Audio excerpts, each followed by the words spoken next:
Hello everyone, कैसे हो आप सब लोग। आई होप कि आप सभी बहुत अच्छे होंगे। तो आज की वीडियो में हम लोग यहाँ पे बात करेंगे अपने pharmaceutical inorganic and analytical chemistry की यूनिट नंबर 1 के बारे में, जिसमें हमारी यूनिट 1 के अंदर जो हमारा पहला चैप्टर आ जाता है इंट्रोडक्शन टू फार्मास्यूटिकल एनालिसिस, इसको हम लोग यहाँ पे कंप्लीट कवर करने वाले हैं।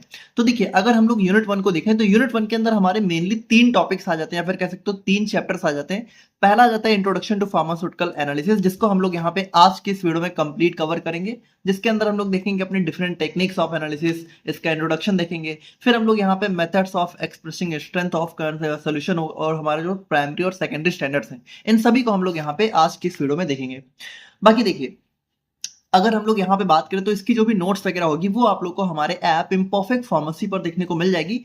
तो वहां पर ऐप में जाके आप विजिट कर सकते हैं, ठीक है। और वहां पे आप लोग को जो है फर्स्ट सेमेस्टर के सेक्शन में आप लोग की न्यू सिलेबस की नोट्स देखने को मिल जाएगी। बाकी डिस्क्रिप्शन और कमेंट बॉक्स में आप लोग को व्हाट्सएप और टेलीग्राम ग्रुप मिल जाएगा, तो उसको आप जरूर ज्वाइन कर लीजिएगा। जो भी अपडेट्स वगैरह होती हैं फर्स्ट सेमेस्टर से रिलेटेड, वो वहीं पर हम यहाँ पे प्रोवाइड करते रहते हैं। बाकी इन सारी बातों के साथ मेरा नाम है हर्षित पांडे। आप लोग कॉपी और पेन लेके बैठ जाइए और हम लोग अपना आज का वीडियो स्टार्ट करते हैं। तो बात करें हम लोग यहाँ पे अपने फार्मास्यूटिकल एनालिसिस के बारे में, तो वैसे तो देखिए हमने इसको इंट्रोडक्शन वीडियो में देख ही लिया था कि फार्मास्यूटिकल एनालिसिस की एक बेसिक डेफिनेशन क्या होती है। लेकिन फिर भी अगर हम लोग यहाँ पे और अच्छे से देखना चाहें तो फार्मास्यूटिकल एनालिसिस क्या होती है। सबसे पहली बात, ये हमारी फार्मास्यूटिकल केमिस्ट्री की ब्रांच होती है। और इसमें हम लोग क्या करते हैं, इसमें हम लोग यहाँ पे जो भी हमारी ड्रग्स या मेडिसिनल सब्सटेंसेज हैं, बेसिकली जो हमारी दवा है, उनकी हम लोग क्या क्या करते हैं, उनका हम लोग आइडेंटिफिकेशन कर सकते हैं, उनका डिटर्मिनेशन कर सकते हैं, उनका क्वांटिफिकेशन, उनका प्योरिफिकेशन, ये सारी चीजें हम लोग यहाँ पे अपनी फार्मास्यूटिकल एनालिसिस के थ्रू परफॉर्म कर सकते हैं अपनी दवाओं के अंदर। अब इन चारों टर्म को थोड़ा समझते हैं कि इनका मतलब क्या है। जैसे अगर हम लोग देखें तो आइडेंटिफिकेशन का मतलब क्या हुआ।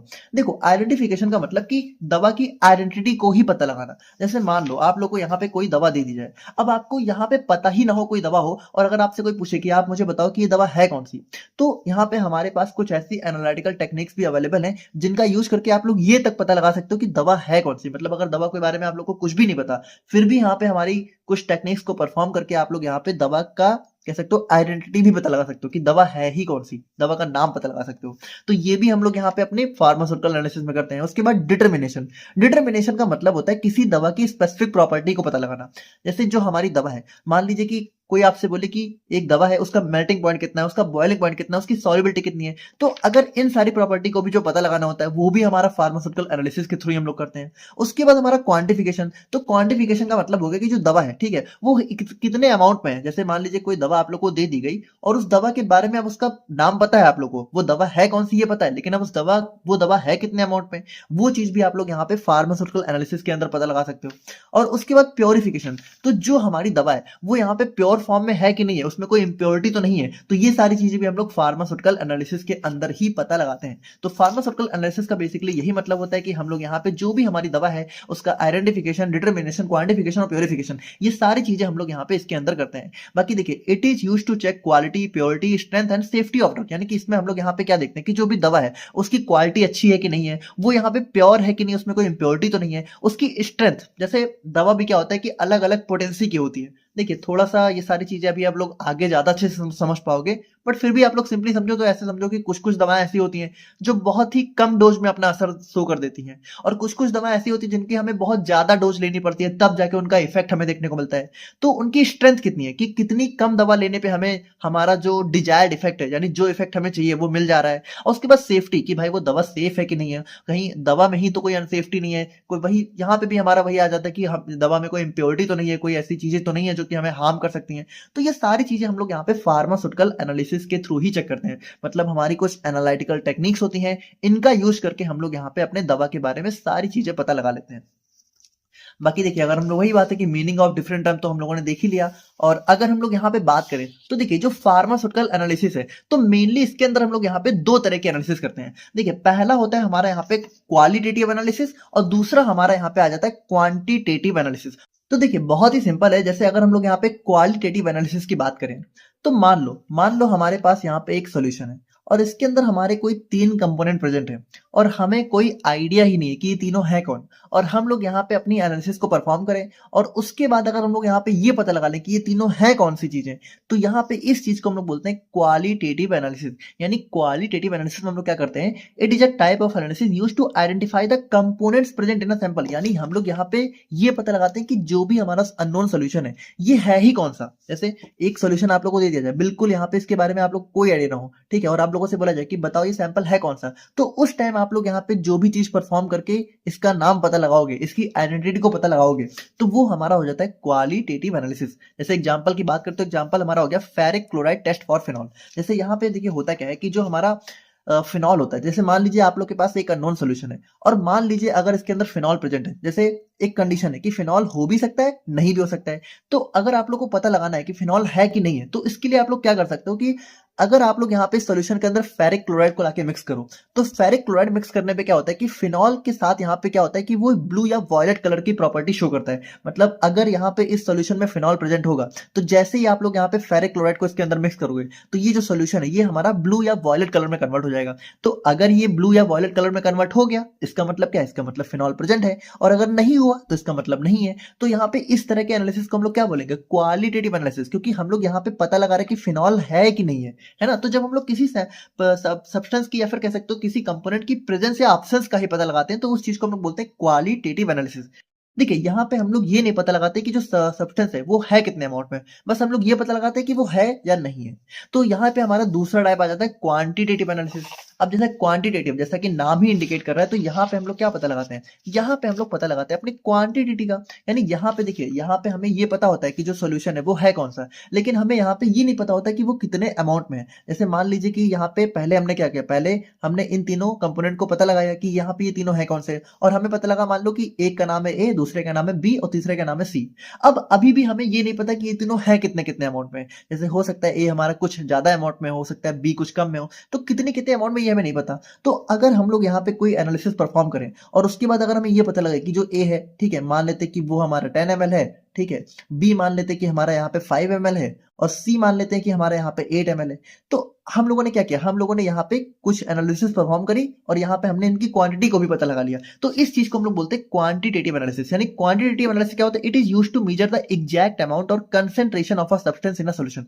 देखो अमाउंट और कंसेंट्रेशन थोड़ा सिमिलर सी चीजें, आप इतना समझो, कंसेंट्रेशन का मतलब हमारा हो गया अमाउंट, ठीक है, कि कितने अमाउंट में प्रेजेंट है। बाकी इसको हम लोग यहाँ पे और डिटेल में देखेंगे अपने नेक्स्ट टॉपिक में, जो कि हमारा हो जाता है मेथड ऑफ एक्सप्रेसिंग कंसेंट्रेशन। तो इसको नेक्स्ट लेक्चर में बहुत अच्छे से डिस्कस करेंगे। बाकी आप सिंपली समझो, क्वांटिटेटिव एनालिसिस में हम लोग यहाँ पे अपना अमाउंट का पता लगाते हैं कि जो भी सब्सटेंस है वो कितने अमाउंट में प्रेजेंट है। जैसे एग्जांपल की बात करें तो एग्जांपल हमारा हो गया finding the amount of chloride in a sample by precipitating it as silver chloride and weighing it.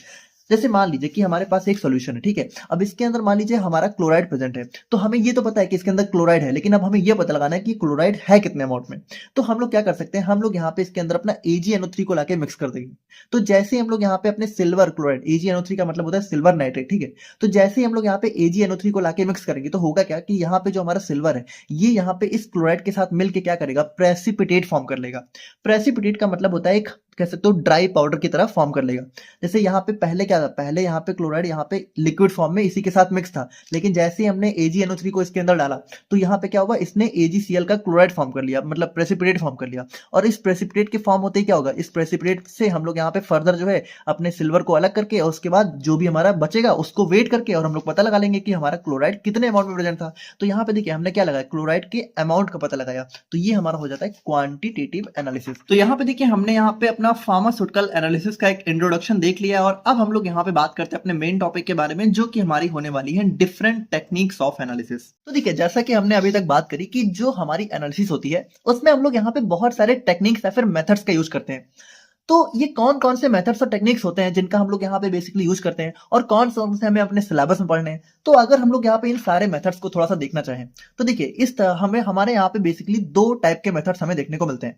पहला होता है हमारे यहाँ पे इंस्ट्रूमेंटल मेथड, यानी कि जिसमें हम लोग यहाँ पे इंस्ट्रूमेंट्स का यूज करते हैं, एंड दूसरा हमारा यहाँ पे आ जाता है नॉन इंस्ट्रूमेंटल मेथड। देखिए दोनों नाम से ही क्लियर है, बहुत ही सिंपल है। नॉन इंस्ट्रूमेंटल मतलब इसमें हम लोग इंस्ट्रूमेंट्स का यूज नहीं करेंगे, और इनको हम लोग यहाँ पे ट्रेडिशनल मेथड भी बोल सकते हैं, यानी कि ये हमारे क्लासिकल या फिर जो है काफी लंबे टाइम से यूज होने वाले मेथड्स चले आ रहे हैं, जो कि हम लोग बहुत पहले से यूज करते हुए आ रहे हैं।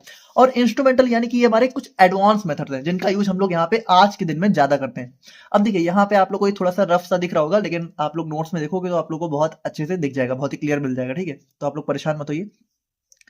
तो अगर हम लोग यहाँ पे बात करें तो आप एक चीज समझना कि जो आप लोग का सिलेबस दे रखा है ना फर्स्ट सेम एनालिसिस का, इसमें आप लोग को मेनली अपने नॉन इंस्ट्रूमेंटल मेथड के बारे में ही पढ़ना है। तो देखिए अब इन सभी को एक एक करके थोड़ा सा देखते हैं। जैसे इंस्ट्रूमेंट, सबसे पहले नॉन इंस्ट्रूमेंटल को देखते हैं। तो नॉन इंस्ट्रूमेंटल मेथड का नाम से ही क्लियर है कि इसमें क्या होता है, इसमें हमें किसी भी एडवांस इंस्ट्रूमेंट की रिक्वायरमेंट नहीं होती है। ये हमारे मेनली जो है लेबोरेटरी ग्लासवेयर, जैसे कि हमारे ब्यूरेट्स वगैरह हो गए, पिपेट्स, बैलेंसेस, मतलब कि देखो जो लैब में हमारे जो ग्लास वगैरह होते हैं, ब्यूरेट वगैरह होते हैं, उन्हीं का यूज करके हम लोग यहाँ पे नॉन इंस्ट्रूमेंटल मेथड में एनालिसिस को परफॉर्म करते हैं। बाकी they depend on visible physical changes such as colour change और फॉर्मेशन ऑफ अ प्रेसिपिटेट।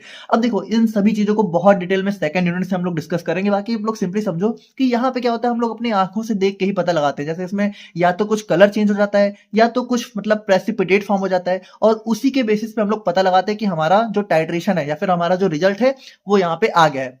तो अगर हम लोग यहाँ पे देखें तो इसके अंदर भी हमारे दो मेथड होते हैं। पहला होता है वॉल्यूमेट्रिक एनालिसिस और दूसरा होता है हमारे यहाँ पे ग्रेविमेट्रिक एनालिसिस। तो अगर हम लोग यहाँ पे वॉल्यूमेट्रिक एनालिसिस की बात करें तो देखो वॉल्यूमेट्रिक एनालिसिस जैसा कि नाम से ही क्लियर है कि इसमें क्या होता है, वॉल्यूम अपना मेजर रोल प्ले करता है।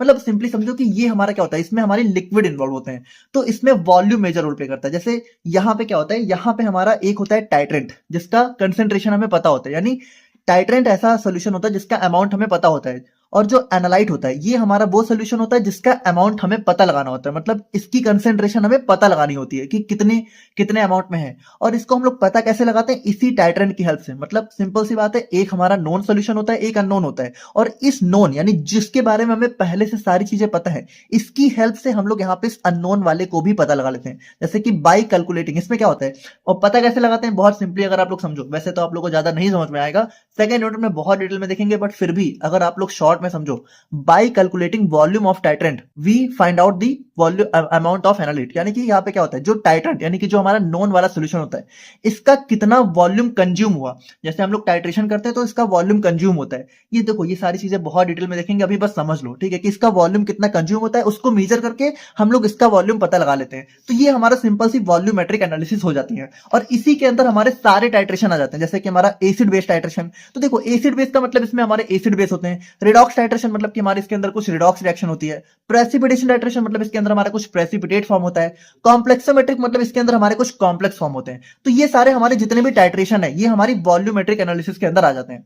अब दूसरा हमारा नॉन इंस्ट्रूमेंटल मेथड के अंदर आ जाता है ग्रेविमेट्री। तो देखिए अब ये ग्रेविमेट्री क्या होता है, जैसे यहाँ पे देखो वॉल्यूमेट्री में हम लोग यहाँ पे लिक्विड का कह सकते हो यूज करते हैं, तो वॉल्यूम मेजर रोल प्ले करता है। और ग्रेविमेट्री में क्या होता है कि हम लोग यहाँ पे एक सॉलिड मास जो है ऑब्टेन करते हैं एट लास्ट में। मतलब हम लोग यहाँ पे हमें लास्ट में एक सॉलिड मिलता है, तो यहाँ पे हम लोग बेसिकली मास का मेजरमेंट करते हैं। जैसे वॉल्यूमेट्रिक में सिंपल सी बात है, हम लोग वॉल्यूम मेजर करेंगे, और ग्रेविमेट्री में हम लोग यहाँ पे मास को मेजर करेंगे। अब देखो वॉल्यूम मास थोड़ा समझना, वॉल्यूम हम लोग लिक्विड के केस में बोलते हैं और मास हम लोग यहाँ पे सॉलिड के केस में बोलते हैं। तो बस इतना ही डिफरेंस होता है, और बाकी ये हमारा नॉन इंस्ट्रूमेंटल मेथड होते हैं। जैसे वॉल्यूमेट्रिक में हम लोग यहाँ पे क्या करते हैं कि हम लोग डिटरमाइन करते हैं amount of substance by measuring the volume of reagent required to complete a reaction. तो वही चीज है कि कितना वॉल्यूम हमारा टाइट्रेंट का लगा, उसको मेजर करके हम लोग यहाँ पे पता लगा लेते हैं। और बाकी वही चीज है कि it is based on titration where an indicator shows the end point, और यहाँ पे हमारा इंडिकेटर वगैरह होता है। इन सबको बहुत डिटेल में सेकंड यूनिट से हम लोग देखेंगे।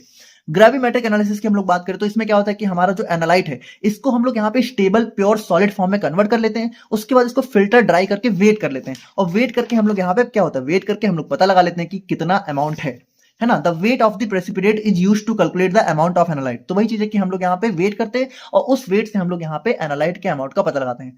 अब अगर ये भी नहीं समझ में आया तो देखो, अभी नहीं समझ में आ रहा होगा, ग्रेविमेट्रिक एनालिसिस को आप लोग को अपने थर्ड यूनिट में पढ़ना है, तो थर्ड यूनिट में हम लोग इसको बहुत डिटेल में देखेंगे। उसके बाद हम लोग अगर बात करें अपने इंस्ट्रूमेंटल मेथड्स को, तो सिंपल सी बात है, जैसा इसका नाम ही इंडिकेट कर रहा है कि यहाँ पे क्या होगा, यहाँ पे हम लोग अपने कुछ इंस्ट्रूमेंट्स का यूज करेंगे। अब देखिए यहाँ पे चूंकि हम लोग जो है इंस्ट्रूमेंट्स का यूज कर रहे हैं, और ये हमारे कुछ एडवांस या फिर मॉडर्न मेथड्स हैं, तो ये हमारा ज्यादा बेटर होते हैं। और एक चीज समझो कि आज के दिन में हम लोग इन्हीं का यूज भी करते हैं। These methods use scientific instrument to detect and measure physical properties of substance. अब इसके अंदर हमारे जैसे इसके अंदर भी हमारी बहुत अलग अलग टाइप्स आ जाते हैं, जैसे इलेक्ट्रो एनालिटिकल मेथड हो गया, spectral analysis, chromatography, other techniques. तो अगर हम लोग यहाँ पे इलेक्ट्रो एनालिटिकल मेथड्स की बात करें तो यहाँ पे देखो जैसा नाम से ही क्लियर है कि ये हमारा क्या होता है, इलेक्ट्रिसिटी को यूज करता है। मतलब यहाँ पे इलेक्ट्रिक करंट के बेसिस पे हम लोग यहाँ पे पता लगाते हैं कि हमारा कितना वॉल्यूम है। तो अगर हम लोग यहाँ पे इसके अंदर कुछ कॉमन एग्जांपल की बात करें तो हमारा पोटेंशियोमेट्री, कंडक्टोमेट्री, पोलैरोग्राफी, यही तीन आपके सिलेबस में दे रखे हैं। इन तीनों को हम लोग यहाँ पे बहुत अच्छे से देखेंगे। स्पेक्ट्रल एनालिसिस की बात करें तो स्पेक्ट्रल एनालिसिस को हम लोग यहाँ पे स्पेक्ट्रोस्कोपी के नाम से भी जानते हैं। और इसमें देखो क्या होता है, इसमें ना हम लोग यहाँ पे लाइट का यूज करके अपने प्रोडक्ट की कंसेंट्रेशन या फिर अमाउंट का पता लगाते हैं। जैसे यहाँ पे होता क्या है, थोड़ा सा समझना। यहाँ पे हम लोग लाइट को पास करते हैं, अब कितना लाइट यहाँ पे प्रोडक्ट ने यहाँ पे कंज्यूम करी और कितना यहाँ पे लाइट पास हुई, ठीक है। तो जितनी लाइट यहाँ पे हमारी एब्जॉर्ब हो गई, उस एब्जॉर्ब लाइट को कैलकुलेट करके हम लोग प्रोडक्ट की कंसेंट्रेशन का पता लगाते हैं। ये होता है हमारा स्पेक्ट्रल एनालिसिस, यानी यहाँ पे हम लोग लाइट या फिर इलेक्ट्रोमैग्नेटिक रेडिएशन की हेल्प से अपने सैंपल की एनालिसिस करते हैं। क्रोमेटोग्राफी की अगर हम लोग यहाँ पे बात करें तो क्रोमेटोग्राफी में क्या होता है, जैसे देखो मान लो हमारे पास एक मिक्सचर है जिसमें मान लो कि हमारा ए और बी जो है मिक्स है। अब ये इस तरीके से मिक्स है कि इनको हम लोग नॉर्मली अलग नहीं कर सकते। तो क्रोमेटोग्राफी हमारी ऐसी टेक्निक होती है जो कि यहाँ पे इन मिक्सचर्स को अलग अलग करने में अपना रोल प्ले करती है। मतलब यहाँ पे क्या होता है कि दो अलग अलग कंपोनेंट्स को हम लोग यहाँ पे कह सकते हो जो मिक्स हैं उनको अलग अलग कर सकते हैं, और उसके बाद हम लोग यहाँ पे उनकी एनालिसिस भी कर सकते हैं कि उनको पहचान भी सकते हैं कि वो है कौन से। तो it is an analytical technique used to separate, identify and quantify components present in a mixture. यानी कि देखिए यहाँ पे क्या होता है कि मिक्सचर में जो भी कंपोनेंट्स हैं उनको सेपरेट भी करने में, उनको आइडेंटिफाई करने में भी, उनको पता लगाने में, और उनको क्वांटिफाई मतलब कि वो कितने अमाउंट में, इन सभी चीजों में भी हमारा क्रोमेटोग्राफी अपना रोल प्ले करता है। अब इसके भी बहुत अलग अलग टाइप होते हैं। जैसे अगर आप लोग देखो तो जैसे स्पेक्ट्रोस्कोपी हमने देखा था, स्पेक्ट्रोस्कोपी में भी हमारे बहुत अलग अलग टाइप हैं, जैसे स्पेक्ट्रोफोटोमेट्री, टर्बिडोमेट्री, कैलोरीमेट्री। आईआर का मतलब होता है इंफ्रारेड स्पेक्ट्रोस्कोपी, एनएमआर का मतलब होता है nuclear magnetic resonance spectroscopy, UV का मतलब होता है अल्ट्रावायलेट स्पेक्ट्रोस्कोपी, एई का मतलब होता है एटॉमिक इमिशन स्पेक्ट्रोस्कोपी, और एए का मतलब होता है एटॉमिक एब्जॉर्प्शन स्पेक्ट्रोस्कोपी। और वहीं पे क्रोमेटोग्राफी को अगर हम लोग देखें तो क्रोमेटोग्राफी में भी हमारे जैसे paper chromatography, gas chromatography, planar chromatography, TLC का मतलब होता है थिन लेयर क्रोमेटोग्राफी, एसपीएलसी मतलब हाई परफॉर्मेंस लिक्विड क्रोमेटोग्राफी, और एसपीटीएलसी का मतलब high performance thin layer chromatography. तो ये सारे हमारे क्रोमेटोग्राफी के टाइप्स हो जाते हैं। और अगर हम लोग यहाँ पे फाइनली बात करें अपने कुछ अदर टेक्निक्स के बारे में, तो अदर टेक्निक्स में जैसे हमारी यहाँ पे कुछ रिया और एलिसा आ जाती हैं। तो रिया और एलिसा में क्या होता है कि आप समझो कि इनका यूज ना हम लोग बेसिकली अपने जो है कुछ यहाँ पे जो हमारे एंटीजन और एंटीबॉडीज वगैरह होती हैं, जैसे आपने सुना होगा कि हमारी कुछ एंटीजन होती हैं, ठीक है, एंटीजन होती है और एंटीबॉडी होती है। तो ये जो एंटीजन और एंटीबॉडी है इनका अमाउंट पता लगाने के लिए हम लोग यहाँ पे रिया और एलिसा का यूज करते हैं। जैसे रिया में क्या होता है कि हम लोग रेडियो मतलब कि जो हमारे रेडियो एक्टिव रेज होती है उनका यूज करते हैं, और एलिसा में हम लोग यहाँ पे एंजाइम्स का यूज करके अपने एंटीजन और एंटीबॉडी की कंसेंट्रेशन का पता लगाते हैं। तो यहाँ पे हमने फार्मास्यूटिकल एनालिसिस और इसके अंदर जो हमारी डिफरेंट टाइप्स की एनालिटिकल टेक्निक्स होती हैं उनको यहाँ पे देख लिया है। और अब हम लोग यहाँ पे बात करते हैं अपने नेक्स्ट टॉपिक के बारे में, जो किया जाता है methods of expressing strength of solution. अब यहाँ पे देखो एक चीज आप लोग बहुत ध्यान से समझना कि यहाँ पे ये जो स्ट्रेंथ वर्ड दिया हुआ है, ठीक है, तो ये मेथड्स ऑफ एक्सप्रेसिंग स्ट्रेंथ का यहाँ पे मतलब हो जाता है मेथड्स ऑफ एक्सप्रेसिंग कंसेंट्रेशन, ठीक है। मतलब फॉर्मली हम लोग यहाँ पे इस टॉपिक को, जैसे ये टॉपिक आपने अगर 11th में केमिस्ट्री में भी आपने थोड़ा बहुत पढ़ा होगा, methods of expressing concentration of solution, इसके अंदर हम लोग क्या पढ़ेंगे, मोलैरिटी, नॉर्मेलिटी, ये सारी चीजें। तो यहाँ पे देखिए इसी टॉपिक को, ठीक है, हम लोग यहाँ पे मेथड्स ऑफ एक्सप्रेसिंग कंसेंट्रेशन के नाम से भी जानते हैं, ठीक है, बाकी यहाँ पे स्ट्रेंथ नाम से दिया हुआ है।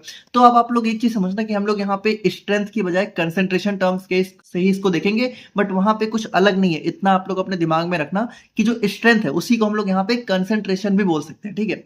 तो अब देखिए इसको देखने के लिए क्या होगा कि सबसे पहले थोड़ा सा हम लोग यहाँ पे सॉल्यूशन का एक बेसिक इंट्रोडक्शन देखेंगे। अब देखिए अगर आप लोग को ऑलरेडी सॉल्यूशन के बारे में पता है, ठीक है, सॉल्यूट सॉल्वेंट क्या होते हैं बहुत अच्छे से पता है, तो आप लोग यहाँ पे स्किप कर सकते हो थोड़ा सा, लेकिन मेरी बात मानो तो आप लोग थोड़ा सा देख लो ताकि आप लोग को और बेटर पता चले। और उसके बाद हम लोग यहाँ पे कंसेंट्रेशन को देखेंगे एंड देन हम लोग यहाँ पे आएंगे अपने मेथड्स ऑफ एक्सप्रेसिंग कंसेंट्रेशन, या फिर इसी को हम लोग बोल सकते हैं स्ट्रेंथ ऑफ सॉल्यूशन, ठीक है। देखो स्ट्रेंथ और कंसेंट्रेशन सेम ही चीज होती है, तो कंसेंट्रेशन को हम लोग समझते हैं, उसके बाद आप लोग ये सारी चीज समझ जाओगे, फिर हम लोग यहाँ पे इस टॉपिक को कंटिन्यू करेंगे। तो जैसे अगर हम लोग यहाँ पे बात करें अपने सॉल्यूशन की, तो सॉल्यूशन हमारा सिंपली क्या होता है, एक मिक्सचर होता है। किस चीज का, जैसे मिक्सचर मतलब क्या होगा कि इसमें एक या दो से ज्यादा चीजें होंगी। तो जो सॉल्यूशन होता है ये मिक्सचर होता है सॉल्यूट और सॉल्वेंट का। अब ये सॉल्यूट और सॉल्वेंट क्या है, देखो बहुत ही सिंपल है। जो भी हमारा कम अमाउंट में होता है उसको हम लोग यहाँ पे सॉल्यूट बोल देते हैं, और जो भी हमारा ज्यादा अमाउंट में होता है उसको हम लोग सॉल्वेंट बोल देते हैं। और ये दोनों जब आपस में मिक्स हो जाते हैं तो हमारा क्या बन जाता है, हमारा बन जाता है सॉल्यूशन। तो ये हमारा सिंपल सा सॉल्यूशन होता है। सॉल्यूशन क्या होता है, मिक्सचर। मिक्सचर किसका, सॉल्यूट और सॉल्वेंट का। सॉल्यूट क्या होता है, कम अमाउंट में। सॉल्वेंट क्या होता है, ज्यादा अमाउंट में। जैसे एग्जाम्पल के बात करें तो मान लो हमारा यहाँ पे पानी है, ठीक है। अब इस पानी में अगर हमने थोड़ी सी चीनी लाके मिला दी तो हमारा क्या बन जाएगा, हमारा सॉल्यूशन बन जाएगा। अब आप इसमें बताओ कि सॉल्यूट क्या होगा, सॉल्वेंट क्या होगा। इसमें आप लोग को ज्यादा अमाउंट में क्या दिख रहा है, चीनी की पानी। भाई डेफिनेटली पानी हमारा ज्यादा अमाउंट में है, तो जो ज्यादा अमाउंट में है वो क्या होगा, सॉल्वेंट होगा। यानी यहाँ पे वाटर क्या होगा, सॉल्वेंट का रोल प्ले करेगा। और जो शुगर है ये थोड़ा सा कम अमाउंट में है, तो यहाँ पे क्या होगा, ये हमारा सोल्यूट की रोल प्ले करेगा। तो यहाँ पे क्या हो जाएगा, शुगर हमारा सोल्यूट हो जाएगा। तो शुगर और वाटर मिलकर हमारा सोल्यूशन बना देंगे। अब यहाँ पे देखो सोल्यूशन की एक यहाँ पे प्रॉपर्टी होती है, तो जब वो प्रॉपर्टी होगी तभी हम लोग सोल्यूशन बोलेंगे। कि सोल्यूशन हमारा क्या होता है, एक होमोजेनियस मिक्सचर होता है। होमोजेनियस मिक्सचर का मतलब है कि जो सोल्यूट और सॉल्वेंट है इनको हम लोग, हमें ये तो पता होता है कि दोनों आपस में मिक्स हैं, ठीक है, किस रेशियो में है। जैसे सोल्यूट कम होगा, सॉल्वेंट ज्यादा होगा।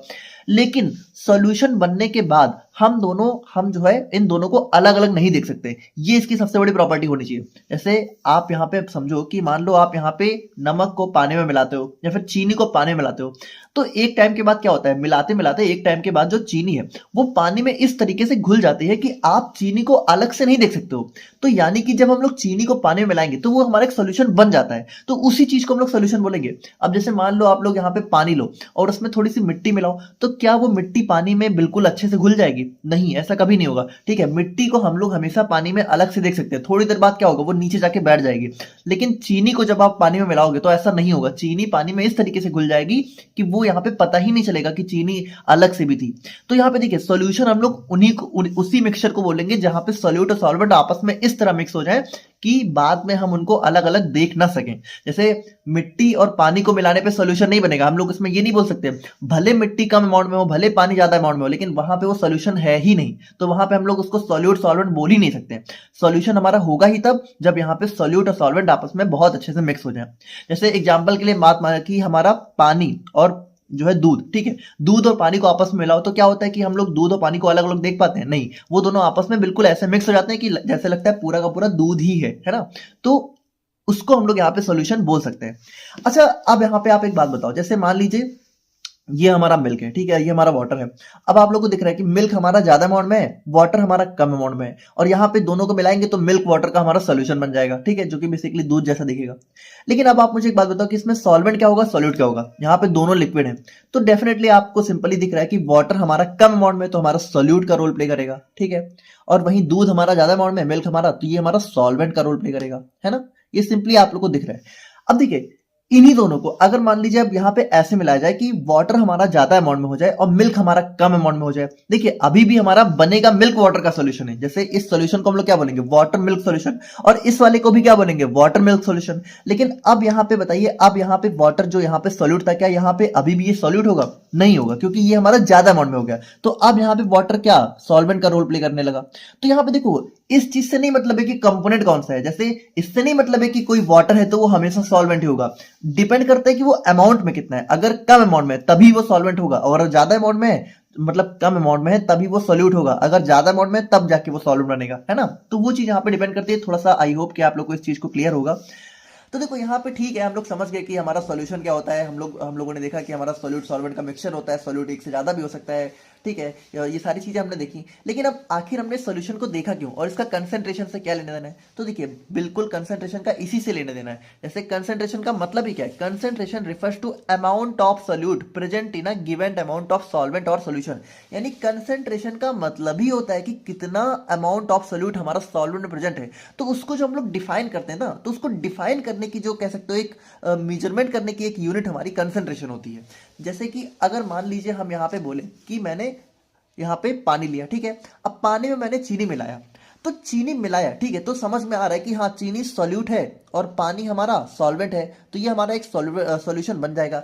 लेकिन यहाँ पे कितनी चीनी मिलाई, तो कितनी चीनी मिलाई ना, वो जो अमाउंट होता है डिफाइन करने का कि अमाउंट सोल्यूट का कितना है। देखो यहाँ पे सॉल्वेंट की बात ही नहीं हो रही, यहाँ पे सोल्यूट यानी कि कितने चीनी हमने मिलाई, वो जो अमाउंट डिफाइन करना होता है वो हमारा होता है कंसेंट्रेशन। जैसे अगर मान लीजिए मैंने ज्यादा चीनी मिलाई तो इसका मतलब कि हमारा सोल्यूशन जो बनेगा वो हाई कंसेंट्रेशन का होगा। अब हाई कंसेंट्रेशन से क्या मतलब है, क्या हमारा सॉल्वेंट की हाई कंसेंट्रेशन है? भाई सॉल्वेंट तो हमारा ऑलरेडी ज्यादा होता ही है। यहाँ पे जब हम लोग हाई कंसेंट्रेशन की बात करते हैं हम लोग सोल्यूट के रेफरेंस में करते हैं, ठीक है, कि सोल्यूट हमारा ज्यादा होगा। अब वहीं मान लीजिए इसी पानी में मैंने थोड़ी बहुत ही कम चीनी मिलाई तो हम लोग क्या बोलेंगे, हम लोग इसको लो कंसेंट्रेशन बोल देंगे। जैसे इसको बहुत सिंपल अगर हम लोग यूजुअल लैंग्वेज में देखें ना, तो जनरली जब भी हम लोग बोलते हैं कि हमारा जो सोल्यूशन है, अगर हम लोग बोलते हैं कि कंसेंट्रेटेड है, तो कंसेंट्रेटेड का मतलब ही होता है कि उसमें हमारा जो सोल्यूट है वो काफी ज्यादा अमाउंट में है। और वहीं पे जब हम लोग यहाँ पे टर्म यूज करते हैं डाइल्यूट, कि हमारा जो सोल्यूशन है वो डाइल्यूट है, तो डाइल्यूट बोलने का मतलब होता है कि जो हमारा सॉल्यूट है वो बहुत ही कम अमाउंट में है। जैसे अगर आप लोग को पता हो, लैब में हमारा दो टाइप के एसिड होते हैं, एक होता है कंसेंट्रेटेड एसिड, एक होता है डाइल्यूट एसिड। तो भाई देखिए जो डाइल्यूट एसिड होता है, ठीक है, वही थोड़ा सेफ होता है। और कंसेंट्रेटेड एसिड का मतलब क्या है कि एसिड यहाँ पे काफी हाई कंसेंट्रेशन में, तो वहां पे वो एसिड हमारे लिए काफी जो है खतरनाक हो जाता है, उसको हमें काफी ध्यान से मैनेज करना होता है। तो यहाँ पे देखिए कंसेंट्रेटेड और डाइल्यूट का मतलब आई होप कि थोड़ा सा आप लोग समझ गए होंगे कि कंसेंट्रेटेड का मतलब कि यहाँ पे सोल्यूट हमारा ज्यादा अमाउंट में है, और डाइल्यूट मतलब कि सोल्यूट हमारा कम अमाउंट में। डाइल्यूट मतलब कि लो कंसेंट्रेशन, कंसेंट्रेटेड मतलब कि हाई कंसेंट्रेशन। अब यहाँ पे ये चीज भी चलो हम लोग समझ गए कि कंसेंट्रेशन का मतलब होता है कि कितना सॉल्यूट हमारा कितने सॉल्व में प्रेजेंट है, ठीक है, अच्छी बात है। लेकिन हम लोग इसको फार्मास्यूटिकल एनालिसिस में क्यों पढ़ रहे हैं? तो देखिए फार्मास्यूटिकल एनालिसिस में हम लोग इसलिए पढ़ रहे हैं क्योंकि जैसे मान लीजिए कि जो भी सिरप वगैरह आप लोग पीते हो, ठीक है, जो भी मेडिकेटेड सिरप वगैरह होते हैं, तो सिरप आप लोग पीते हो किसी चीज को ठीक करने के लिए, जैसे खांसी के हमारे कफ सिरप आते हैं। तो अब देखिए भले हमें लग रहा हो कि वो सिरप हमारी पूरी की पूरी हमारी दवा होती है, लेकिन एक्चुअल में क्या होता है, एक्चुअल में उस सिरप के अंदर जो मेन दवा होती है, मेन दवा को हम लोग बेसिकली यहाँ पे ड्रग बोलते हैं। अब इस चीज को फार्मास्यूटिक्स में ज्यादा अच्छे से देखेंगे, तो वो जो मेन दवा होती है ना, वो काफी कम अमाउंट में होती है। मतलब बेसिकली देखा जाए तो दवा हमारी काफी कम अमाउंट में ही होती है, वो हमारा सॉल्यूट का रोल प्ले करती है। और जो पूरा का पूरा लिक्विड हमें दिख रहा होता है वो तो हमारा यहाँ पे सॉल्वेंट होता है, जो कि हमारा या तो वाटर हो सकता है, तो अल्कोहल हो सकता है, और उसके साथ बहुत सारी चीजें और भी मिक्स होती हैं। यानी कि देखिए जब हम लोग यहाँ पे दवा वगैरह बनाते हैं तो जो दवा होता है उसका अमाउंट हम लोग यहाँ पे कंसेंट्रेशन के टर्म्स में बताते हैं। और क्योंकि वो दवा हमारी क्या होती है, दवा हमारी सॉल्यूट होती है, और जो सॉल्वेंट होता है वो क्या होता है, वो हमारा वाटर वगैरह हो सकता है सिरप के केस में। इसी तरीके से हमारी मतलब आप समझिए कि जो दवाएं होती हैं उसमें जो ड्रग है वो हमारा ज्यादातर क्या होता है, सॉल्यूट का काम करती है, और उसको हम लोग यहाँ पे बाकी सॉल्वेंट के साथ मिक्स करते हैं। तो इसीलिए हम लोग यहाँ पे अपने कंसेंट्रेशन को फार्मास्यूटिकल एनालिसिस में पढ़ रहे हैं, क्योंकि यहाँ पे जो हमारी दवाएं बनती हैं तो उसमें भी हम लोग कंसेंट्रेशन को डिफाइन करते हैं कि दवा हमारी ज्यादा कंसेंट्रेशन की है कि कम कंसेंट्रेशन की है। अब यहाँ पे देखिए एक चीज यहाँ पे ये भी है कि हमें कंसेंट्रेशन के बारे में नहीं पढ़ना है। जैसे अगर हम लोग यहाँ पे अपना सिलेबस देखें तो हमें तो पढ़ना है मेथड्स ऑफ एक्सप्रेसिंग कंसेंट्रेशन। अब ये मेथड्स ऑफ एक्सप्रेसिंग कंसेंट्रेशन क्या है? जैसे इसको आप एग्जांपल के लिए समझो कि मान लो आप यहाँ पे बाजार में गए, ठीक है, अब आप यहाँ पे मान लीजिए दूध लेने गए, ठीक है, तो आप जब दूध लेने जाते हो तो आप लोग क्या बोलते हो कि मुझे दूध चाहिए, लेकिन कितना दूध चाहिए वो कैसे बोलते हो? तो उसको आप किसी एक मेजरमेंट यूनिट के टर्म्स बोलते हो ना। जैसे आप लोग यहाँ पे यही तो बोलते हो कि मुझे 1 लीटर दूध चाहिए, ऐसे ही तो बोलते हो। अब आपको अगर मान लीजिए कि दूध चाहिए, अब कितना दूध चाहिए उसको पता ही नहीं कि कैसे बोलेंगे, तो आप कैसे मांगोगे कि मुझे कितना दूध चाहिए? आप ये थोड़ी बोलते कि मुझे 1 गिलास दूध चाहिए, या फिर ऐसा आप लोग बोलते हो 1 लीटर दूध चाहिए, है ना, जो कि एक हमारी यहाँ पे स्टैंडर्ड यूनिट होती है। जैसे मान लीजिए आप सब्जी लेने गए तो आप लोग क्या बोलते हो कि मुझे 1 किलो सब्जी चाहिए, या फिर आधा किलो सब्जी चाहिए। तो वो जो आधा किलो है, 1 लीटर है, ये हमारी क्या है, ये हमारी कह सकते हो अमाउंट को एक्सप्रेस करने की यूनिट है। तो उसी तरीके से जो हमारी दवाएं होती हैं, तो वहां पे भी जो हमारा सॉल्यूट की कंसेंट्रेशन है, ठीक है, उसको मेजर करने के लिए जो हमारी कह सकते हो बहुत सारे डिफरेंट डिफरेंट टर्म्स होते हैं, उन्हीं को हम लोग यहाँ पे बोलते हैं मेथड्स ऑफ एक्सप्रेसिंग कंसेंट्रेशन। तो इसके अंदर हमारे बहुत सारे तरीके होते हैं। देखो इसको थोड़ा समझना कि मेथड्स ऑफ एक्सप्रेसिंग कंसेंट्रेशन क्या है। ये हमारा ये बताता है कि जो हमारा सॉल्वेंट है उसमें सॉल्यूट कितने अमाउंट में है। जैसे इसके बहुत सारे डिफरेंट डिफरेंट टर्म्स होते हैं। अब इनको एक एक करके देखेंगे तो आप लोग को और ज्यादा क्लियर आइडिया होता जाएगा। बाकी आप लोग समझो कि जैसे इसके अंदर हमारा molarity, molality, normality, formality, mole fraction, percentage concentration, parts पर मिलियन, पार्ट्स पर बिलियन, इस सारे बहुत सारे टर्म्स आते हैं, और इन सभी को हम लोग यहाँ पे एक एक करके बहुत अच्छे से देखते हैं। सभी का टाइम आप लोग को देखने को मिल जाएगा। थोड़ा सा डिटेल लेक्चर रहेगा, आई नो थोड़ा सा लेंदी रहेगा, बट अगर आप लोग पेशेंस के साथ देखोगे तो आप लोग को कई सारी नई चीजें जो है मालूम पड़ेगी। तो सबसे पहले हम लोग यहाँ पे बात करते हैं अपने मोलैरिटी के बारे में, जो कि हमारा सबसे इंपॉर्टेंट कंसेंट्रेशन टर्म हो जाता है। तो अगर हम लोग मोलैरिटी को सिंपली देखें तो molarity is defined as number of moles of solute present in 1 litre of solution. अब देखिए ये सारी चीजें हम लोग देखेंगे, मोल्स क्या होते हैं। एक चीज समझना, हो सकता है आप लोग को स्टार्टिंग में कुछ चीजें ना समझ में आए, बट अगर आप लोग थोड़ा पेशेंस रखोगे और थोड़ा सा लास्ट तक देखोगे तो आप लोग को सारी चीजें जरूर समझ में आ जाएंगी। आप वीडियो को लास्ट तक देखो, उसके बाद कुछ ना समझ में आए तो आप मुझे बताना, बट थोड़ा सा अभी के लिए पेशेंस रखना, क्योंकि कई कई सारी नई नई चीजें आएंगी। तो अगर हम लोग सिंपली देखें तो मोलैरिटी क्या बता रहा है कि कितने नंबर ऑफ मोल्स हमारे 1 लीटर ऑफ सॉल्यूशन में प्रेजेंट है। जैसे एग्जांपल के लिए आप समझो कि अगर मान लो कोई सॉल्यूशन है जो कि 1 मोलर है, ठीक है, तो 1 मोलर का मतलब यहाँ पे क्या होता है कि 1 मोल ऑफ सोल्यूट हमारा 1 लीटर सॉल्यूशन में प्रेजेंट है। क्योंकि देखिए इसका फॉर्मुला यहाँ पे क्या है, मोलैरिटी का फॉर्मुला है moles of solute divided by volume of solution in litre. तो अगर हम लोग यहाँ पे 1 मोल सोल्यूट के 1 मोल को रख दें और यहाँ पे वॉल्यूम ऑफ सॉल्यूशन लीटर, तो अगर हम लोग 1 लीटर सॉल्यूशन रख दें तो मोलैरिटी कितनी आ जाएगी, 1 मोलर। यानी 1 मोलर सॉल्यूशन क्या बता रहा है कि उस सॉल्यूशन में जो सॉल्यूट है वो उसके 1 मोल प्रेजेंट है, और सॉल्यूशन का अमाउंट कितना होना चाहिए, 1 लीटर होना चाहिए। तो देखिए ये सारी चीजें हैं, अभी थोड़ा सा नहीं समझ में आ रही होंगी, बट आप लोग वही बात है, थोड़ा पेशेंस रखना। अब इसको हम लोग यहाँ पे मोलर कंसंट्रेशन के नाम से भी जानते हैं, ये most widely use concentration unit है। और देखो यहाँ पे ये टेम्परेचर डिपेंडेंट होती है, क्यों, क्योंकि वॉल्यूम ऑफ सोल्यूशन क्या है, इसमें सोल्यूशन क्या है, वॉल्यूम ले रहे हैं, ठीक है, और वॉल्यूम यहाँ पे क्या होता है, टेम्परेचर से घटता या बढ़ता है, तो यहाँ पे टेम्परेचर डिपेंडेंट होता है। और यहाँ पे इसको हम लोग यहाँ पे कैपिटल एम से डिनोट करते हैं, मोलैरिटी को कैपिटल एम से डिनोट करते हैं। मोलैरिटी का फॉर्मूला क्या होता है, moles of solute divided by volume of solution in litre. अब यहाँ पे इंपॉर्टेंट चीज ये है कि मोल्स क्या होता है। अब देखो एक चीज आप लोग समझना, जैसे जो हम लोग यहाँ पे मोलैरिटी को देख रहे हैं, तो ये मोलैरिटी क्या है, मोलैरिटी हमारा सॉल्यूशन के अमाउंट को नहीं बता रही, बल्कि ये बता रही है कि सॉल्यूट का कितना अमाउंट हमारे सॉल्यूशन में प्रेजेंट है। ये चीज समझ रहे हो ना, मोलैरिटी हमारा पूरे सॉल्यूशन के अमाउंट को नहीं बता रही, बल्कि बस इतना बता रही है कि कितना अमाउंट ऑफ सॉल्यूट हमारे कितने वॉल्यूम ऑफ सॉल्यूशन में प्रेजेंट है। तो ये जो कितना अमाउंट ऑफ सॉल्यूट है ये कौन बता रहा है, तो ये हमारा मोल बता रहा है। यानी मोल क्या होता है, a mole is the SI unit used to measure the amount of substance. यानी देखो सॉल्यूट का जो अमाउंट है, ठीक है, वो यहाँ पे कौन बता रहा है, मोल बता रहा है। लेकिन कितना सॉल्यूट कितने सॉल्यूट में प्रेजेंट है, सॉल्यूशन में प्रेजेंट है, वो कौन बता रहा है, वो मोलैरिटी बता रहा है। थोड़ा सा समझना, कंफ्यूज मत होना। जैसे अगर आपसे पूछे कि सॉल्यूट कितना अमाउंट में है, ठीक है, सिर्फ सॉल्यूट का अमाउंट बताओ, तो वो क्या है, वो हमारा मोल में बताया जाएगा। लेकिन कितना सॉल्यूट कितने सॉल्यूशन में, जैसे आप सॉल्यूशन के अंदर अगर आपसे पूछा जाए तो वो हमारा मोलैरिटी बताएगा।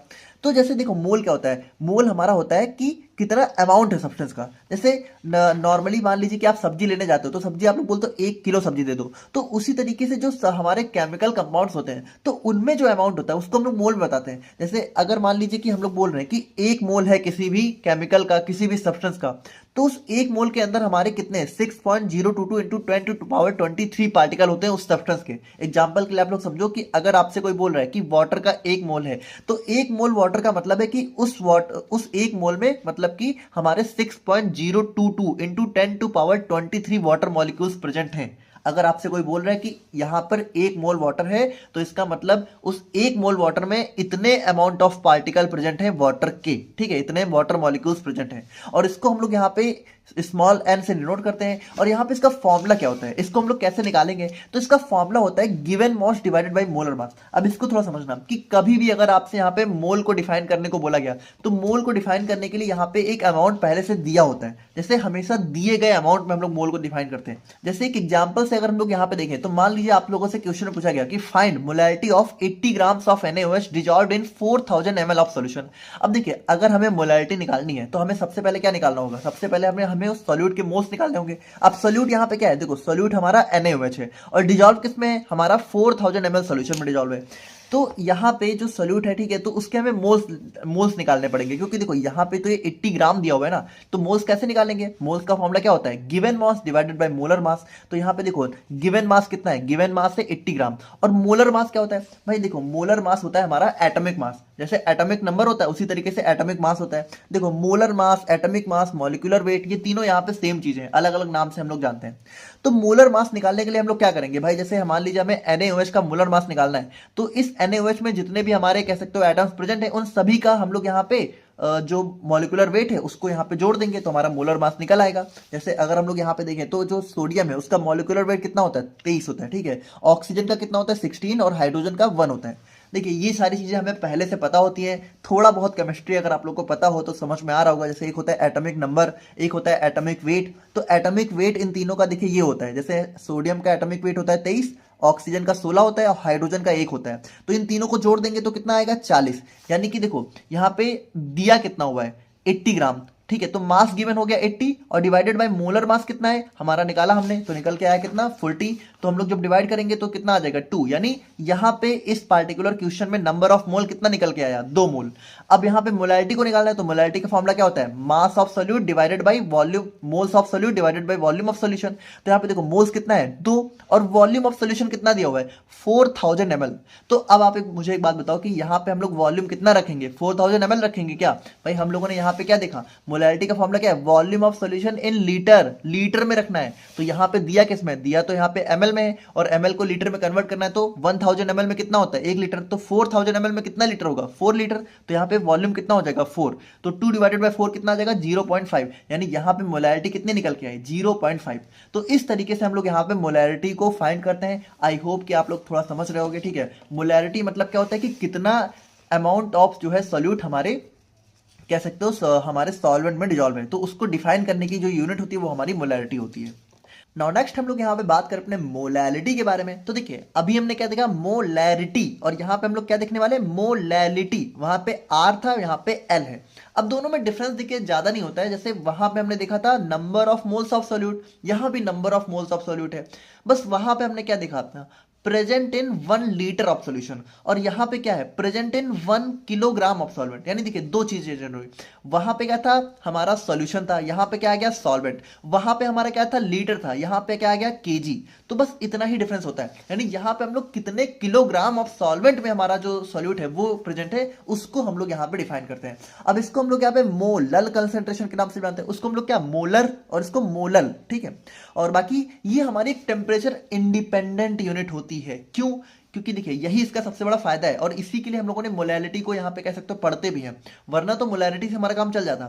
एक्चुअल में ये हमारी टेम्परेचर इंडिपेंडेंट होती है क्योंकि यहाँ पे हम लोग मास के टर्म में जो है कह सकते हो अपने कंसेंट्रेशन को डिफाइन करते हैं। जैसे वहां पे हम लोग वॉल्यूम के टर्म्स में डिफाइन कर रहे थे, तो वहां पे क्या होता है कि जैसे कभी कभी हमारा टेम्परेचर के केस में हमारा क्या होता है मोलैलिटी चेंज हो जाती है। लेकिन अगर हम लोग मोलैलिटी को डिफाइन करेंगे ना तो ये हमारा टेम्परेचर के साथ भी जो है चेंज नहीं होगी। अगर हमने मोलैलिटी को डिफाइन कर दिया तो यहाँ पे हमारा टेम्परेचर चाहे चेंज हो चाहे कम हो चाहे ज्यादा हो, वहां पे मोलैलिटी हमारी चेंज कभी नहीं होगी। जबकि मोलैलिटी क्या होता है हमारी चेंज हो जाती है। तो इसीलिए हम लोग यहाँ पे मोलैलिटी को हम लोग यहाँ पे पढ़ रहे हैं और हमने इसको इन्वेंट किया क्योंकि ये हमारी एक टेम्परेचर इंडिपेंडेंट यूनिट होती है।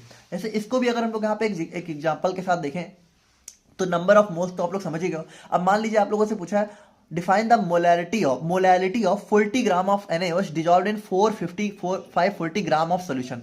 तो अब यहाँ पे देखिए भाई मोलैलिटी का फॉर्मूला क्या है number of moles of solute divided by mass of solvent. तो सबसे पहले नंबर ऑफ मोल्स निकालेंगे। नंबर ऑफ मोल्स का फॉर्मूला क्या होता है गिवन मास कितना है 40 और डिवाइडेड बाय मोलर मास। तो मोलर मास हमने ऑलरेडी अभी देखा NaOH का मोलर मास कितना निकल के आया था हमारा 40। तो यहाँ पे गिवन मास भी 40 है डिवाइडेड बाय मॉलिक्यूलर वेट भी हमारा 40 है। तो हमारा कितना आ जाएगा नंबर ऑफ मोल्स कितना आ जाएगा 1।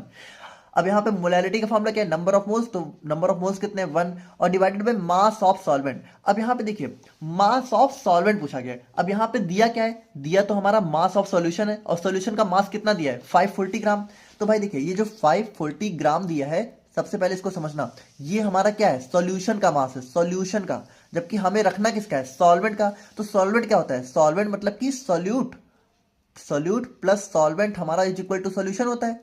तो अगर हमें मान लो सॉल्यूशन का मास दिया है और सॉल्वेंट का मास निकालना है तो हम लोग क्या करेंगे भाई सिंपल सी बात है सॉल्यूशन में से सॉल्यूट का मास माइनस कर देंगे तो हमारा सॉल्वेंट का मास निकल आएगा। तो सॉल्यूट का मास कितना है 40 और सॉल्यूशन का कितना है 540। तो सॉल्वेंट का मास कितना हो जाएगा 500। सिंपल सी बात है भाई 540 में से 40 को माइनस कर देंगे तो सॉल्वेंट का मास निकल आएगा। तो सॉल्वेंट का मास कितना निकल के आया 500 ग्राम। लेकिन अभी भी देखिए ये किसमें निकल के आया 500 ग्राम में और हमें रखना किसमें केजी में। तो 500 ग्राम हमारा कितना केजी होता है भाई 1 किलोग्राम में 1000 ग्राम। तो 500 ग्राम में कितना 0.5 केजी हो जाएगा हाफ केजी। तो यहाँ पे देखिए हमारा सॉल्वेंट का मास कितना हो जाएगा 0.5। तो हमारा कितना निकल के आ जाएगा 1 divided by 0.5 is equal to 2। यानी कि यहाँ पे हमारा सॉल्यूशन की मोलैलिटी कितनी है 2 मोलर, ठीक है। तो इसको हम लोग यहाँ पे स्मॉल m से डिनोट करते हैं। तो ये हमारा मोलैलिटी हो जाता है। बहुत ही सिंपल था, ये भी कुछ खास नहीं था। और अब अगर हम लोग यहाँ पे नेक्स्ट बात करें अपने नॉर्मैलिटी के बारे में तो देखो ये नॉर्मैलिटी थोड़ा सा टिपिकल चीज है, इसको थोड़ा सा ध्यान समझना। इसमें थोड़ा सा 2-3 स्टेप में हम लोग नॉर्मैलिटी को कैलकुलेट कर पाएंगे।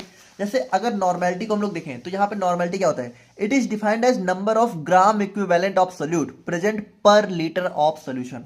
अब देखो इसी नॉर्मेलिटी को हम लोग मोलैरिटी से कैलकुलेट अगर हम लोग कंपेयर करें तो मोलैरिटी में क्या था, defined as number of moles of solute present per litre of solution, और यहाँ पे क्या है, number of gram equivalent of solute present per litre of solution. यानी देखो नीचे तो सेम ही है, नीचे मोलैरिटी में भी सेम था, यहाँ भी सेम है, लेकिन ऊपर वाला मामला थोड़ा सा अलग हो गया। जैसे ऊपर वहां पे क्या था, नंबर ऑफ मोल्स था जो कि हम लोग सिंपली निकाल ले रहे थे, लेकिन ये नंबर ऑफ ग्राम इक्विवेलेंट क्या चीज है।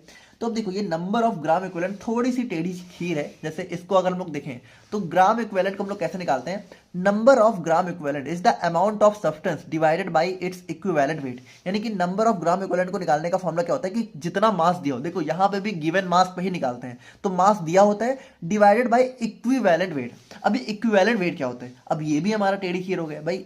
अभी तक हम लोगों ने मॉलिक्यूलर वेट देखा था, अभी इक्विवेलेंट वेट क्या होता है। तो इक्विवेलेंट वेट क्या होता है, इक्विवेलेंट वेट हमारा होता है molecular weight divided by n factor. अब यहाँ पे एन फैक्टर क्या होता है, तो देखो एन फैक्टर हमारा होता है, मुझे पता है आप लोग कंफ्यूज हो रहे हो, अभी बहुत सिंपली इसको समझ लेंगे, ठीक है। जैसे नॉर्मेलिटी को कैसे कैलकुलेट करना हम लोग बहुत सिंपली समझेंगे, बट आप लोग सिंपली समझो। जैसे नॉर्मेलिटी को निकालने के लिए ये समझो, नॉर्मेलिटी अगर हमें निकालनी है तो हमें निकालना होगा नंबर ऑफ ग्राम इक्विवेलेंट, क्योंकि देखो नॉर्मेलिटी का फॉर्मूला क्या है, number of gram equivalent divided by volume of solution. तो वॉल्यूम तो हमें पता होगा, नंबर ऑफ ग्राम इक्विवेलेंट हमें निकालना होगा, और नंबर ऑफ ग्राम इक्विवेलेंट को निकालने के लिए हमें क्या निकालना होगा, इक्विवेलेंट वेट, क्योंकि मास गिवन तो हमें पता ही होगा। और इक्विवेलेंट वेट को निकालने के लिए हमें क्या निकालना होगा, एन फैक्टर, क्योंकि मॉलिक्यूलर वेट भी हमें पता होता है। तो यहां पे देखो स्टेप क्या बना, हमारे 3 स्टेप बने।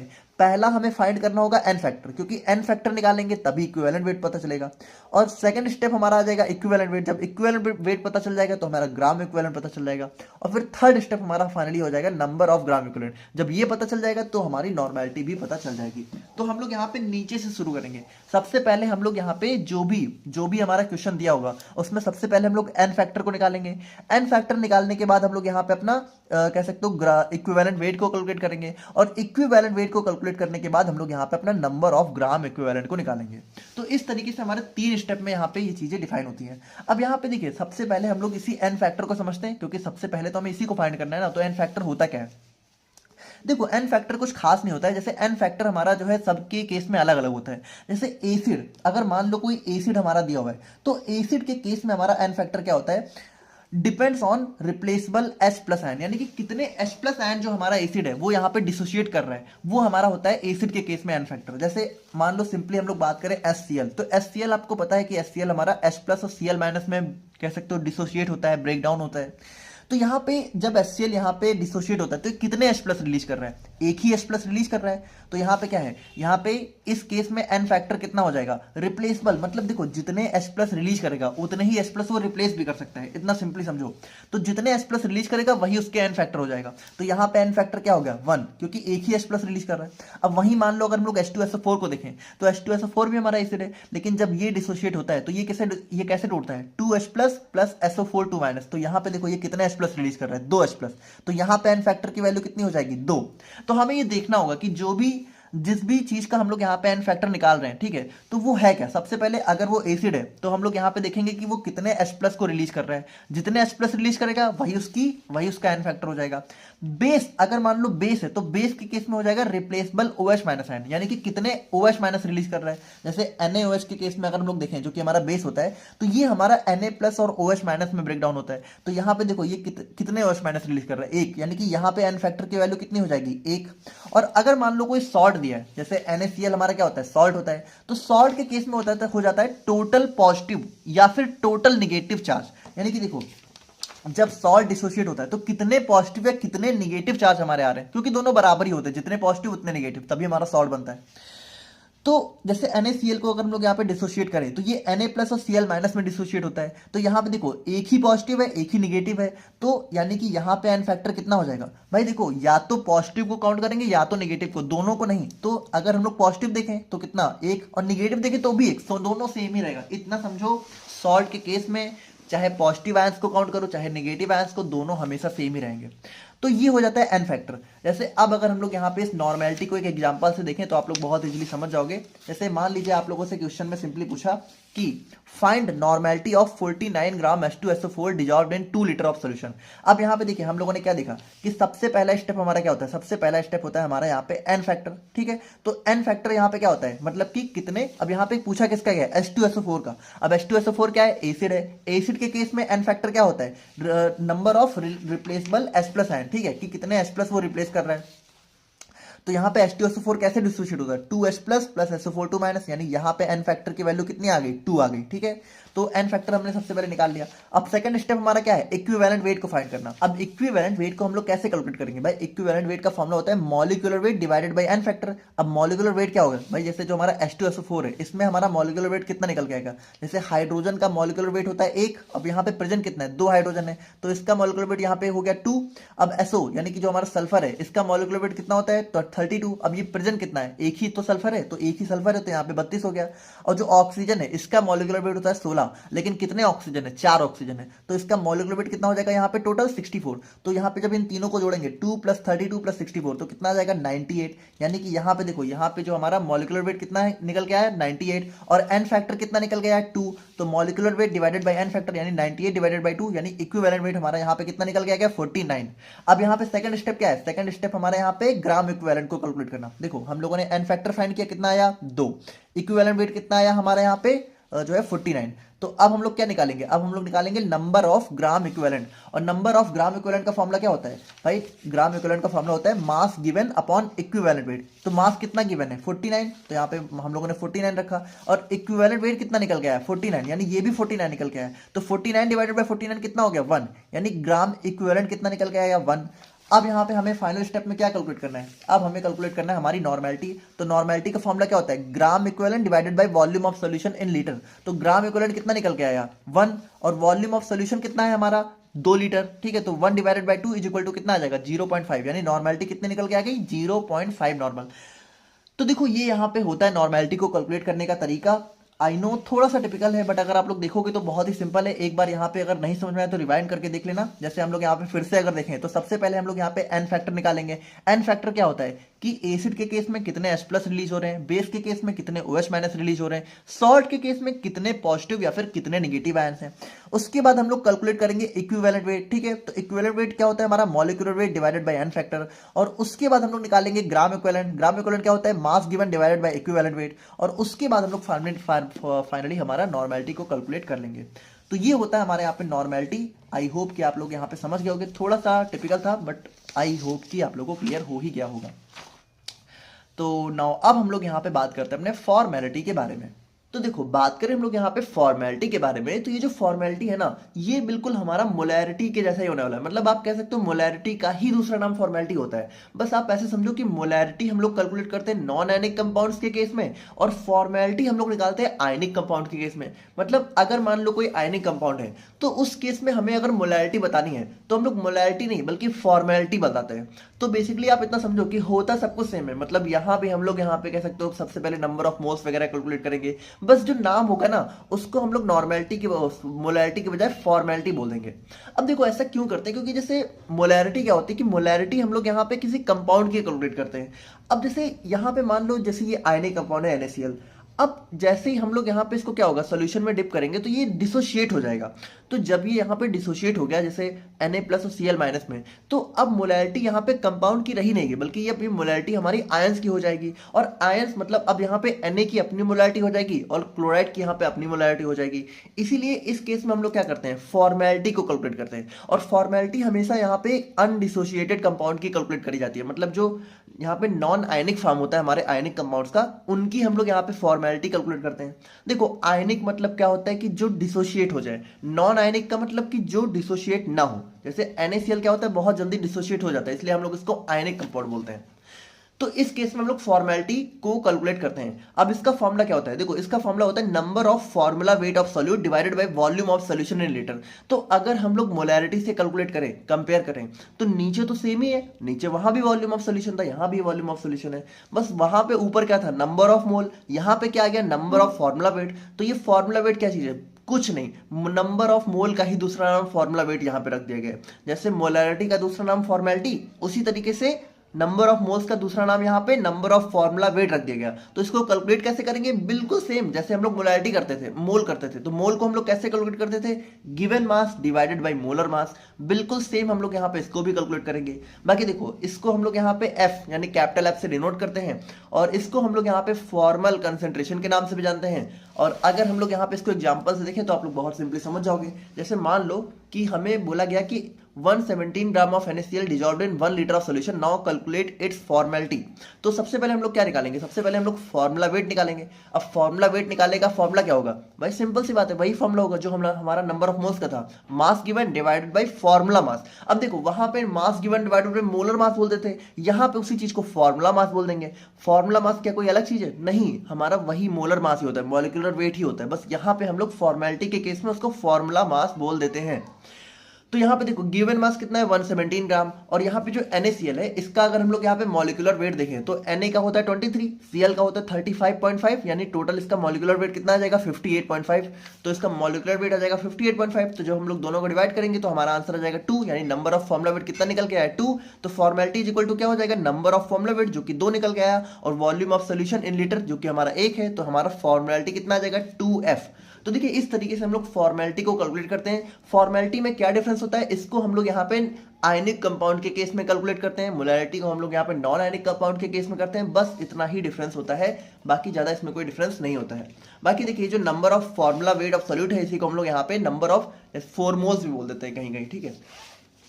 अब अगर हम लोग यहाँ पे देखें अपने मोल फ्रैक्शन के बारे में, तो देखिए मोल फ्रैक्शन भी बहुत ही सिंपल सी चीज है। अब इसको थोड़ा सा ध्यान से समझना, यहाँ पे ना मोल फ्रैक्शन क्या होता है कि सॉल्यूट का ही नहीं बल्कि सॉल्वेंट का भी कैलकुलेट कर सकते हैं हम लोग। जैसे अभी तक हम लोग सिर्फ सॉल्यूट को डिफाइन कर रहे हैं, लेकिन ये मोल फ्रैक्शन ऐसी चीज है जिसमें हम लोग सॉल्यूट और सॉल्वेंट दोनों को ही डिफाइन कर सकते हैं। तो कैसे करते हैं थोड़ा समझना। जैसे मान लो हमारे पास एक सॉल्यूशन है, अब इसमें मान लो ए हमारा सॉल्यूट है और बी हमारा सॉल्वेंट है। जैसे आप लोग को दिख रहा है ए हमारा कम अमाउंट में है, बी हमारा ज्यादा अमाउंट में है। तो यहाँ पे जो मोल फ्रैक्शन है ना, वो हम लोग यहाँ पे किसी एक का नहीं कैलकुलेट करते हैं, मतलब एक का दूसरे के रेफरेंस में कैलकुलेट करते हैं। जैसे मान लो अगर हमें मोल फ्रैक्शन निकालना है सॉल्यूट का, ठीक है, तो सॉल्यूट का अलग निकलेगा और जो मोल फ्रैक्शन हमारा सॉल्वेंट का होगा वो हमारा अलग निकलेगा। देखो अगर थोड़ा सा आप लोग समझ पा रहे हो तो मोल फ्रैक्शन, फ्रैक्शन का मतलब क्या होता है कि पूरे कह सकते हो मिक्सचर में उस पार्टिकुलर कंपोनेंट का कितना फ्रैक्शन है, कितना पार्ट है, ठीक है। जैसे भाई सॉल्यूशन हमारा क्या होता है, मिक्सचर होता है सॉल्यूट और सॉल्वेंट का। तो मान लो आप लोग सॉल्यूट का मोल फ्रैक्शन निकाल रहे हो, तो मोल फ्रैक्शन ये बताएगा कि इस पूरे मिक्सचर में, इस पूरे सॉल्यूशन में सॉल्यूट का फ्रैक्शन कितना है। और वहीं पे आप लोग सॉल्वेंट का भी निकाल सकते हो। जैसे सॉल्वेंट का मोल फ्रैक्शन निकालोगे तो सॉल्वेंट का मोल फ्रैक्शन बताएगा कि इस पूरे सॉल्यूशन में सॉल्वेंट का फ्रैक्शन कितना है। तो थोड़ा सा आप लोग अगर देखोगे तो नाम से ही आप लोग समझ सकते हो। जैसे mole fraction of a component in a solution is defined as ratio of number of moles of that component to the total number of moles of all component present in the solution. जैसे अगर हम लोग यहाँ पे देखें तो बहुत ही simple है। जैसे मान लो कि हमें यहाँ पे ए का, ठीक है, जैसे सॉल्यूट का मोल फ्रैक्शन हमें निकालना है, तो इसका फॉर्मूला क्या हो जाएगा। सबसे पहली बात, मोल फ्रैक्शन को हम लोग एक्स से डिनोट करते हैं। अब हम लोग निकाल किसका रहे हैं, सॉल्यूट का। देखो यहाँ पे वही चीज ना कि मोल फ्रैक्शन सॉल्यूट और सॉल्वेंट दोनों का हम लोग अलग अलग निकाल सकते हैं। जैसे इसमें कोई ये नहीं है कि सिर्फ एक ही का बताएगा, तो जिसका निकालेंगे उसको हम लोग यहाँ पे पुट कर देते हैं। जैसे अगर मान लो सॉल्यूट का निकाल रहे हैं तो हम लोग यहाँ पे ए रख दिए। तो इसका फॉर्मूला क्या होता है, देखो इसका फॉर्मूला होता है ratio of number of moles of that component. That component मतलब जिसका निकाल रहे हो, तो हम लोग किसका निकाल रहे हैं, सॉल्यूट का। तो यहाँ पे ऊपर हम लोग रखेंगे number of moles of solute, ठीक है, और नीचे क्या रखेंगे, नीचे हम लोग रखेंगे to the total number of moles of all component. अब यहां पे देखो नीचे हमें रखना है टोटल नंबर ऑफ मोल्स जो कि इस सॉल्यूशन में प्रेजेंट है। तो अब आप एक बात बताओ, इस सॉल्यूशन में कौन कौन से कंपोनेंट है, दो ही तो हैं, एक हमारा ए है दूसरा हमारा बी है। तो नीचे टोटल नंबर ऑफ मोल रखना है। तो टोटल नंबर के लिए हमें जो है क्या करना पड़ेगा, हमारे नंबर ऑफ मोल्स ऑफ ए को भी रखना पड़ेगा क्योंकि देखो ए भी है, और number of moles of B को भी रखना पड़ेगा क्योंकि बी भी है। तो यहाँ पे नीचे हम लोग टोटल रखेंगे, ठीक है, टोटल नंबर ऑफ मोल्स। तो इस तरीके से हम लोग यहाँ पे कैलकुलेट कर सकते हैं। अब देखो नीचे जो है वो सेम ही रहेगा। अब मान लो अगर आप लोग जो है सॉल्यूट की वजह सॉल्वेंट का कैलकुलेट करना चाहो तो सिंपल सी बात है, यहाँ पे आप लोग रखोगे x B is equal to, ऊपर क्या रखोगे, अब यहाँ पे ऊपर आप रखोगे number of moles of solvent, यानी कि जो हमारा number of moles of B होगा। तो देखो बहुत ही सिंपल है, आई होप कि आप लोग समझ ही पा रहे हो। जिस कंपोनेंट का आप लोग निकाल रहे हो, देखो कंपोनेंट का मतलब है कि वो सॉल्यूट भी हो सकता है, सॉल्वेंट भी हो सकता है ना। और मिक्सचर में क्या होता है, दो तीन और भी हो सकता है, और भी सॉल्यूट हो। तो जिसका भी निकाल रहे हो ऊपर उसका रखोगे, और नीचे क्या रखोगे, नीचे टोटल नंबर ऑफ मोल्स, यानी कि जितने भी कंपोनेंट प्रेजेंट है उन सभी का मोल्स जोड़ के कैलकुलेट करके हम लोग यहाँ पे नीचे रखेंगे। बाकी देखो इसकी कोई यूनिट नहीं होती, क्यों नहीं होती है, सिंपल सी बात है, ऊपर भी मोल है नीचे भी मोल है, तो यूनिट ऊपर नीचे कट जाती है, तो कोई यूनिट होती ही नहीं है। और इसको हम लोग यहाँ पे रिप्रेजेंट करते हैं एक्स से, और एक्स के आगे जिस कंपोनेंट का निकाल रहे हैं, जिसका भी निकाल रहे हैं उसको यहाँ पे रखेंगे। जैसे यहाँ पे मान लो कि एक्स ए है, ठीक है, मान लो किसी ए कंपोनेंट का निकाल रहे तो हम लोग ऐसे रखेंगे, X A equal to moles of A, ऊपर हम लोग इसी का मोल रखेंगे और नीचे हम लोग टोटल नंबर ऑफ मोल्स को रखेंगे। जैसे अब इस एग्जाम्पल को अगर आप लोग देखिए तो इस एग्जाम्पल से आप लोग सारी चीजें समझ जाओगे। A solution contains 18 gram of water and 46 gram of ethanol, यानी कि देखो एक सॉल्यूशन है जिसके अंदर हमारा क्या है, जिसके अंदर हमारा, ठीक है, 18 ग्राम वाटर है, 18 ग्राम वाटर है, और हमारा क्या है 46 ग्राम हमारा यहाँ पे इथेनॉल है। तो अब यहाँ पे आपसे बोला जा रहा है कि मोल फ्रैक्शन हमें कैलकुलेट करना है दोनों का, ठीक है। तो दोनों का मोल फ्रैक्शन कैलकुलेट करने के लिए सबसे पहले हमें क्या करना होगा, सबसे पहले हमें दोनों के नंबर ऑफ मोल्स निकालने होंगे, क्योंकि देखो मोल फ्रैक्शन में हम लोग यहाँ पे ये ग्राम राम नहीं रखते, नंबर ऑफ मोल्स रखते हैं। तो सबसे पहले देखिए, सबसे पहले वाटर का अगर हम लोग नंबर ऑफ मोल्स निकालें, तो वाटर का देखो नंबर ऑफ मोल्स निकालने का फॉर्मूला क्या है, गिवन मास, ठीक है, given mass divided by molar mass. तो गिवन मास कितना है वाटर का, हमारा 18 है, और वाटर का मोलर मास कितना होता है, यानी वाटर का मॉलिक्यूलर वेट कितना होता है। तो देखो सिंपल सी बात है कि वाटर जो है H2O होता है, तो H2 यानी कि हाइड्रोजन 2 है, तो हाइड्रोजन का मॉलिक्यूलर वेट कितना होता है, 1 होता है, लेकिन 2 है तो 2 हो जाएगा, ठीक है, 1 × 2। और ऑक्सीजन का मॉलिक्यूलर वेट कितना होता है, 16, तो 2 + 16 इज इक्वल टू कितना हो जाएगा, 18। तो दिया भी कितना है, देखो गिवन मास भी 18 है, मॉलिक्यूलर मास भी 18 है, तो दोनों कट के कितना आ जाएगा, 1। यानी यहाँ पे इस पार्टिकुलर क्वेश्चन में वाटर के नंबर ऑफ मोल्स कितने हैं, 1। अब अगर हम लोग इथेनॉल का कैलकुलेट करें, तो इथेनॉल का देखो, इथेनॉल का गिवन मास कितना है, 46 दिया हुआ है, और इथेनॉल के जो है मॉलिक्यूलर वेट कितना है, देखो इथेनॉल में 2 कार्बन है, एक कार्बन का मॉलिक्यूलर वेट होता है 12, अब 2 है तो 2 से मल्टीप्लाई कर देंगे तो टोटल आ जाएगा 24। हाइड्रोजन कितने, हाइड्रोजन यहाँ पे है हमारे 5, एक हाइड्रोजन का मॉलिक्यूलर वेट कितना होता है, 1, ठीक है, तो दिया कितना है 5, तो 1 × 5 इज इक्वल टू 5 हो जाएगा। और यहाँ पे ऑक्सीजन कितना है 16, और ऑक्सीजन का मॉलिक्यूलर वेट कितना होता है 16, और है कितने, एक ही है, तो यहाँ पे टोटल 16 हो गया। और जो हाइड्रोजन है, तो देखिए यहाँ पे एक और हाइड्रोजन है, तो यहाँ पे इसका 1 हो गया। तो अगर हम लोग यहाँ पे इन चारों को कैलकुलेट करें तो 24 + 5 + 16 + 1 तो कितना आ जाएगा, 46, यानी यहाँ पे भी 46 आ गया। तो यहाँ पे भी देखो दिया कितना है 46, और मॉलिक्यूलर वेट भी कितना है 46, यानी यहाँ पे भी इसका नंबर ऑफ मोल कितना आ जाएगा, 1। तो यानी देखिए यहाँ पे अगर हम लोग इस पार्टिकुलर क्वेश्चन में देखें तो हमारा वाटर के भी कितने, एक मोल है, और जो हमारा इथेनॉल है उसका भी 1 मोल ही यहाँ पे प्रेजेंट है।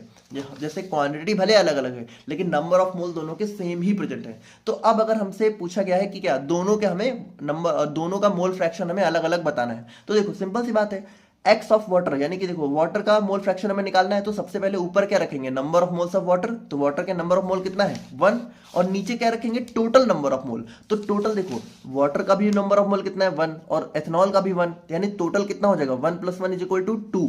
तो यहाँ पे नीचे क्या आ जाएगा, 2 आ जाएगा, तो 1/2 इज इक्वल टू 0.5। तो यानी वाटर का जो मोल फ्रैक्शन है वो कितना है, 0.5। और वहीं पे अगर आप लोग इथेनॉल का देखो, तो इथेनॉल का भी सेम ही आएगा, क्यों, क्योंकि number of mole of ethanol कितना है 1, और नीचे हमें टोटल रखना है, तो टोटल कितना है 2, तो यहाँ पे भी 1/2 आएगा, तो यहाँ पे भी 0.5। यानी यहाँ पे इस पार्टिकुलर क्वेश्चन में जो वाटर का मोल फ्रैक्शन है वो भी 0.5 है, और इथेनॉल का मोल फ्रैक्शन है वो भी 0.5 है। अब यहाँ पे एक चीज अगर आप लोग और भी देखो, तो अगर हम लोग यहाँ पे जो वाटर का मोल फ्रैक्शन निकल के आया है और इथेनॉल का मोल फ्रैक्शन निकल के आया है, अगर इन दोनों को जोड़ दे तो कितना आ जाएगा 1। तो एक चीज आप समझो, मोल फ्रैक्शन की सबसे बड़ी कह सकते हो एक प्रॉपर्टी क्या होती है कि मोल फ्रैक्शन में जितने भी कंपोनेंट होते हैं उन सभी का मोल फ्रैक्शन हम लोग यहाँ पे जब जोड़ देते हैं तो हमें हमेशा 1 वैल्यू ही मिलेगी, ठीक है। मतलब मोल फ्रैक्शन को जब भी आप लोग यहाँ पे ऐड करोगे सारे कंपोनेंट का, तो यहाँ पे 1 ही निकल के आएगा। तो इस तरीके से हम लोग यहाँ पे कह सकते हो मोल फ्रैक्शन को समझ सकते हैं। आई होप कि आप लोग समझ गए होंगे। नाउ नेक्स्ट हम लोग यहाँ पे बात करें अपने परसेंटेज कंसंट्रेशन के बारे में। तो देखो ये परसेंटेज कंसंट्रेशन क्या होता है कि इसमें हम लोग यहाँ पे जो सॉल्यूट होता है उसके अमाउंट को डिफाइन करते हैं 100 पार्ट ऑफ सॉल्यूशन में। यानी देखो सबसे पहले थोड़ा एग्जांपल समझते हैं। जैसे इसके तीन टाइप होते हैं, एक होता है परसेंटेज वेट बाय वेट, जहां पे हम लोग मास की बात करते हैं। तो देखो ऊपर नीचे का क्या मतलब है, जैसे वेट बाय वेट का मतलब है कि ऊपर भी मास होगा नीचे भी मास होगा, क्योंकि देखो दोनों तरफ वेट है, ऊपर भी वेट नीचे भी वेट। एक होता है परसेंटेज वॉल्यूम बाय वॉल्यूम, तो देखो वॉल्यूम का मतलब क्या होता है कि ऊपर वॉल्यूम होगा और नीचे भी वॉल्यूम होगा। और एक होता है परसेंटेज वेट बाय वॉल्यूम, तो इसका मतलब क्या होगा कि ऊपर हमारा देखो वेट होगा, क्योंकि देखो परसेंटेज वेट बाय वॉल्यूम यानी ऊपर वेट होगा और नीचे वॉल्यूम होगा। अब देखो ऊपर वाला टर्म हमारा सॉल्यूट होता है, नीचे वाला सॉल्यूशन होता है। तो मान लो आप लोगों से जैसे इस वाले एग्जांपल को देखें कि वेट बाय वेट का पूछे, अगर मान लो ऐसे आपसे बोला गया कि 10%, ठीक है, एक वेट बाय वेट का सॉल्यूशन है, 10% वेट बाय वेट का सॉल्यूशन है। तो इसका मतलब क्या होगा, देखो ऊपर हमारा सॉल्यूट होता है और नीचे हमारा क्या होता है, सॉल्यूशन होता है। तो यहाँ पे परसेंटेज कंसेंट्रेशन में हमेशा हम लोग 100 पार्ट सॉल्यूशन में डिफाइन करते हैं। तो यानी कि इसमें 10% वेट बाय वेट का मतलब है कि 10 ग्राम, ठीक है, 10 ग्राम सॉल्यूट किसमें प्रेजेंट है, 100 ग्राम सॉल्यूशन में। देखो यहाँ पे हम लोग 100 की बात करेंगे हमेशा। जैसे अगर आपसे मान लो पूछा गया 5% वॉल्यूम बाय वॉल्यूम, जैसे मान लो आपसे दिया गया कि 5% वॉल्यूम बाय वॉल्यूम का कोई सॉल्यूशन है, तो इसका मतलब क्या है, इसका मतलब यह है कि 5 ml सॉल्यूट, 5 ml सॉल्यूट कितने ml सॉल्यूशन में प्रेजेंट है, 100 ml सॉल्यूशन में। देखो हमेशा यहाँ पे 100 की बात होगी, यहाँ पे लीटर 1000 वगैरह की बात नहीं होगी, यहाँ पे हम लोग ml और ग्राम की बात करते हैं।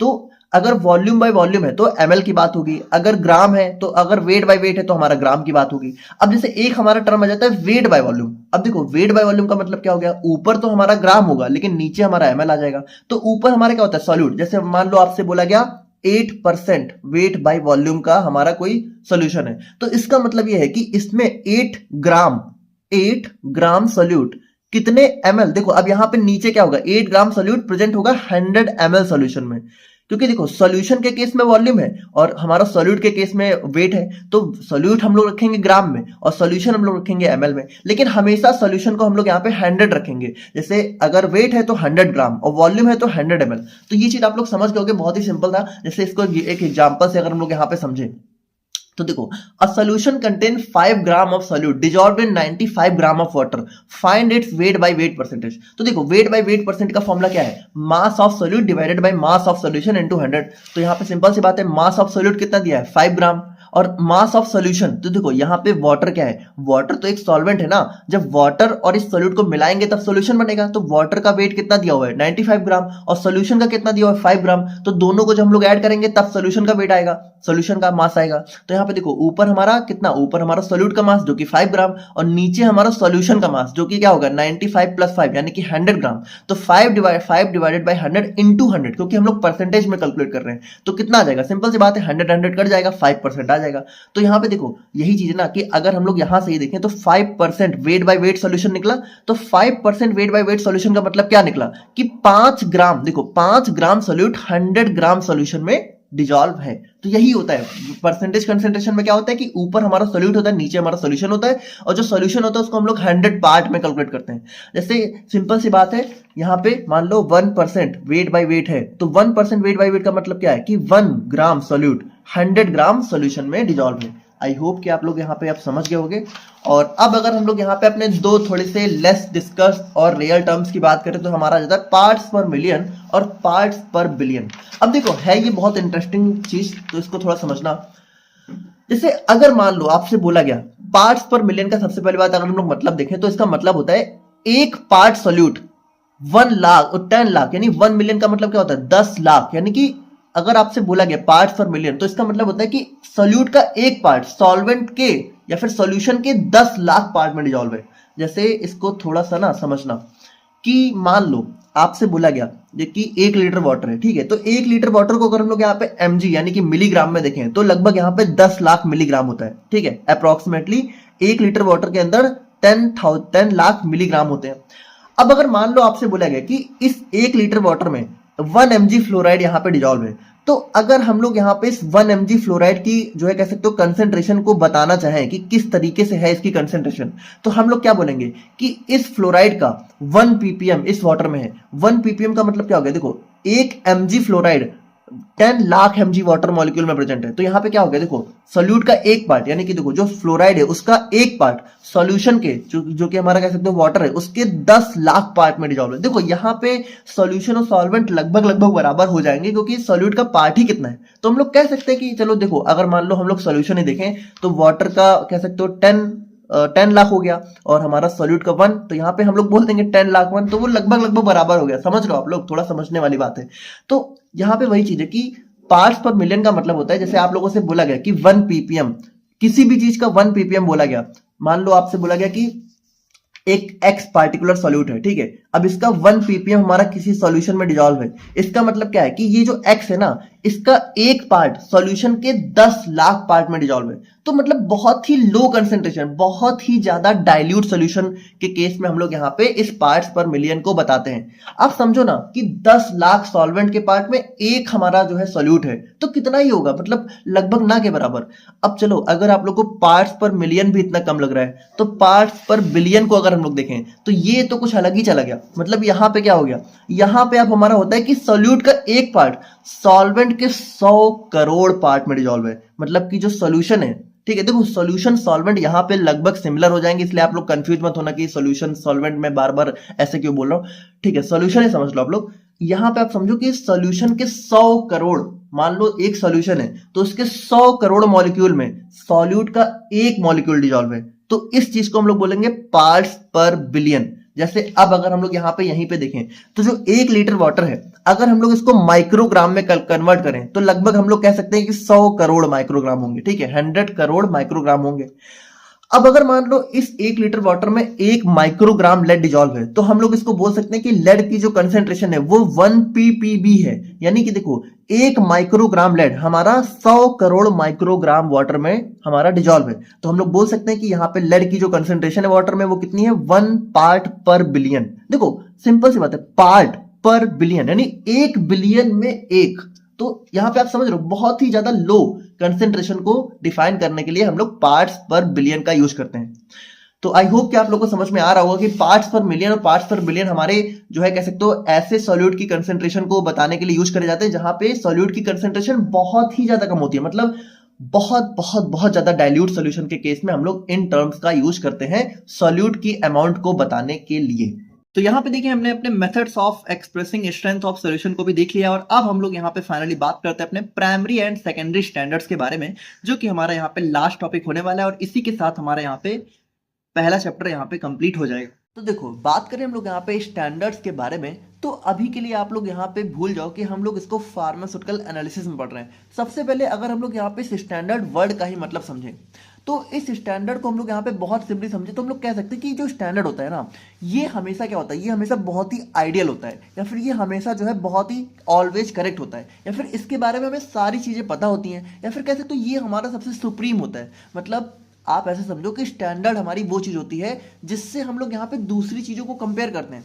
जैसे एक एग्जांपल के लिए आप लोग समझो तो मान लो आपके क्लास में जो है कोई टॉपर होगा या फिर आप ही होगे, तो वो टीचर्स क्या होते हैं कि आपसे या फिर जो भी टॉपर होता है उससे कंपेयर करते हैं बाकी बच्चों को कि इसके जैसा बनो, है ना। तो वो स्टैंडर्ड हो गया। जैसे अगर आप लोग यहाँ पे देखो अभी हम लोग यहाँ पे ना सबसे पहले स्टैंडर्ड को समझेंगे क्योंकि यूज समझना बहुत जरूरी है। उसके बाद हम लोग देखेंगे कि फार्मास्यूटिकल एनालिसिस में इसका क्या काम है। तो ऐसे समझो कि जैसे मान लो ये हमारी एक स्केल है, ठीक है। अब ये स्केल हमारी कितनी 15 सेंटीमीटर की है, तो ये बिल्कुल हमें करेक्ट पता है ना कि 15 सेंटीमीटर की है, इसमें हमें कोई डाउट नहीं है कि ये हमारी 15 सेंटीमीटर की ही है। अब अगर मान लो ये हमारे पास एक जो है कह सकते हो कागज का टुकड़ा है या फिर कुछ भी। अब मान लो कि इसकी हमें लेंथ मेजर करनी है, तो इसकी जो लेंथ मेजर करनी है तो इसकी लेंथ हम लोग कैसे मेजर करेंगे, हम लोग इसी स्केल से तो मेजर करेंगे। मतलब बेसिकली देखा जाए तो इसकी जो लेंथ है वो हम लोग कैसे पता लगाएंगे, इस स्केल से कंपेयर करके। तो ये स्केल हमारी यहाँ पे क्या हो गई, हमारी यहाँ पे स्टैंडर्ड हो गई। जैसे आप ऐसे समझो कि आप जैसे मान लो कोई एमसीक्यू बेस्ड यहाँ पे क्वेश्चन पेपर एग्जाम दे के आए, ठीक है, जिसमें एमसीक्यू वगैरह आते हैं। तो कुछ टाइम बाद क्या होती है, उसकी आंसर की आ जाती है। तो आप जो यहाँ पे एमसीक्यू यहाँ पे टिक करके आते हो उसको कंपेयर कैसे करते हो, उसको मतलब कैसे देखते हो कि वो सही है कि नहीं है, वो आंसर की है उसी से तो कंपेयर करते हो। तो वो आंसर की वहां पे क्या हो गई, एक स्टैंडर्ड हो गई। तो स्टैंडर्ड का बेसिकली यहाँ पे क्या होता है, स्टैंडर्ड हमारी वो सब्सटेंस होते हैं जिससे हम लोग यहाँ पे दूसरी चीजों को कंपेयर करके उनकी एनालिसिस करते हैं, यानी वो सही है या नहीं है उनका पता लगाते हैं। जैसे अगर हमें यहाँ पे इसकी लेंथ मेजर करनी है तो हम लोग यहाँ पे किसका, इस स्केल का यूज करेंगे जो कि हमारे लिए यहाँ पे स्टैंडर्ड हो गई। जैसे अगर हम लोग यहाँ पे देखें तो अभी हमें इसकी लेंथ नहीं पता, लेकिन जब हमने यहाँ पे स्केल से मेजर करी तो लगभग यहाँ पे ये 8.6 के आसपास आई। तो ये जो 8.6 इसकी लेंथ है ये हमने कैसे पता लगाई, ये हमने एक स्टैंडर्ड जो कि हमारी यहाँ पे स्केल हो जाती है उससे मेजर करके पता लगाई। तो इसी तरीके से जो हमारा फार्मास्यूटिकल एनालिसिस होता है उसमें क्या होता है, उसमें जो हमारे स्टैंडर्ड होते हैं ये हमारे एक ऐसे रीजेंट होते हैं जो कि हाईली प्योर होते हैं। मतलब देखो फार्मास्यूटिकल एनालिसिस में जो स्टैंडर्ड है ये हमारा एक टाइप का केमिकल सब्सटेंस होगा या फिर कोई रीजेंट होगा जो कि हाईली प्योर होगा और जिसके बारे में हमें सारी चीजें पता होंगी। मतलब कह सकते हो कि इसकी जो कंसंट्रेशन है, इसका जो अमाउंट है, इसकी जो आइडेंटिटी है वो सारी हमें बहुत अच्छे से पता होगी। और इसका जो यूज है, इसका यूज करके हम लोग क्या करेंगे, जो भी हमारे अदर फार्मास्यूटिकल सैंपल्स होंगे जिसके बारे में हमें कुछ भी नहीं पता होगा या फिर जिसके बारे में हमें ज्यादा नहीं आइडिया होगा, उनकी हम लोग क्या करेंगे, उनकी हम लोग एनालिसिस करेंगे। यानी ये जो स्टैंडर्ड है ये हमारा एक बहुत ही हाईली प्योर रीजेंट है और इसका यूज करके हम लोग क्या करते हैं, अपने जो दूसरे फार्मास्यूटिकल सैंपल्स हैं या फिर जो भी हमारे टेस्ट सैंपल होते हैं उनकी हम लोग यहाँ पे एनालिसिस करते हैं। एनालिसिस का मतलब क्या होता है कि या तो हम लोग उनकी क्वांटिटी का पता लगाएंगे या तो उसकी आइडेंटिटी का पता लगाएंगे। तो ये सारी चीजें हम लोग यहाँ पे किससे, इस स्टैंडर्ड से कंपेयर करके करते हैं। जैसे और स्पेसिफिकली अगर हम लोग समझे कि इसमें एग्जैक्टली हम लोग क्या करेंगे, तो एग्जैक्टली हम लोग ये करेंगे कि जो भी हमारे स्टैंडर्ड है, जैसे स्टैंडर्ड क्या होता है कि इनकी जो कंसंट्रेशन होती है वो हमें एग्जैक्टली पता होती है। कंसंट्रेशन हम लोगों ने जो है इससे जस्ट पहले देखा हुआ है, ठीक। तो कंसंट्रेशन मतलब कि इसका अमाउंट कितना है या फिर कह सकते हो सॉल्यूट का अमाउंट कितना है, तो वो हमें एग्जैक्टली पता होगी।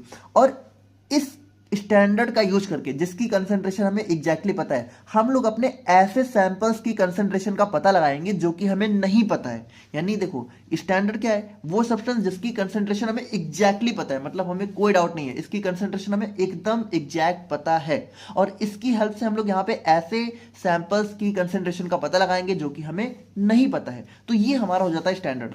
अब देखो अगर हम लोग यहाँ पे देखें ना, तो जो हमारा फार्मास्यूटिकल एनालिसिस है इसमें जो हमारे स्टैंडर्ड है ये भी हमारे दो टाइप के होते हैं। पहला होता है प्राइमरी स्टैंडर्ड, दूसरा होता है हमारे यहाँ पे सेकेंडरी स्टैंडर्ड। अब एक चीज समझो, चाहे प्राइमरी हो चाहे सेकेंडरी हो, दोनों का आगे क्या लगा हुआ है, स्टैंडर्ड लगा हुआ है। यानी है तो ये दोनों स्टैंडर्ड और इन दोनों का ही यूज हम लोग अपने फार्मास्यूटिकल एनालिसिस की सैंपल कह सकते हो सैंपल की एनालिसिस में करते हैं।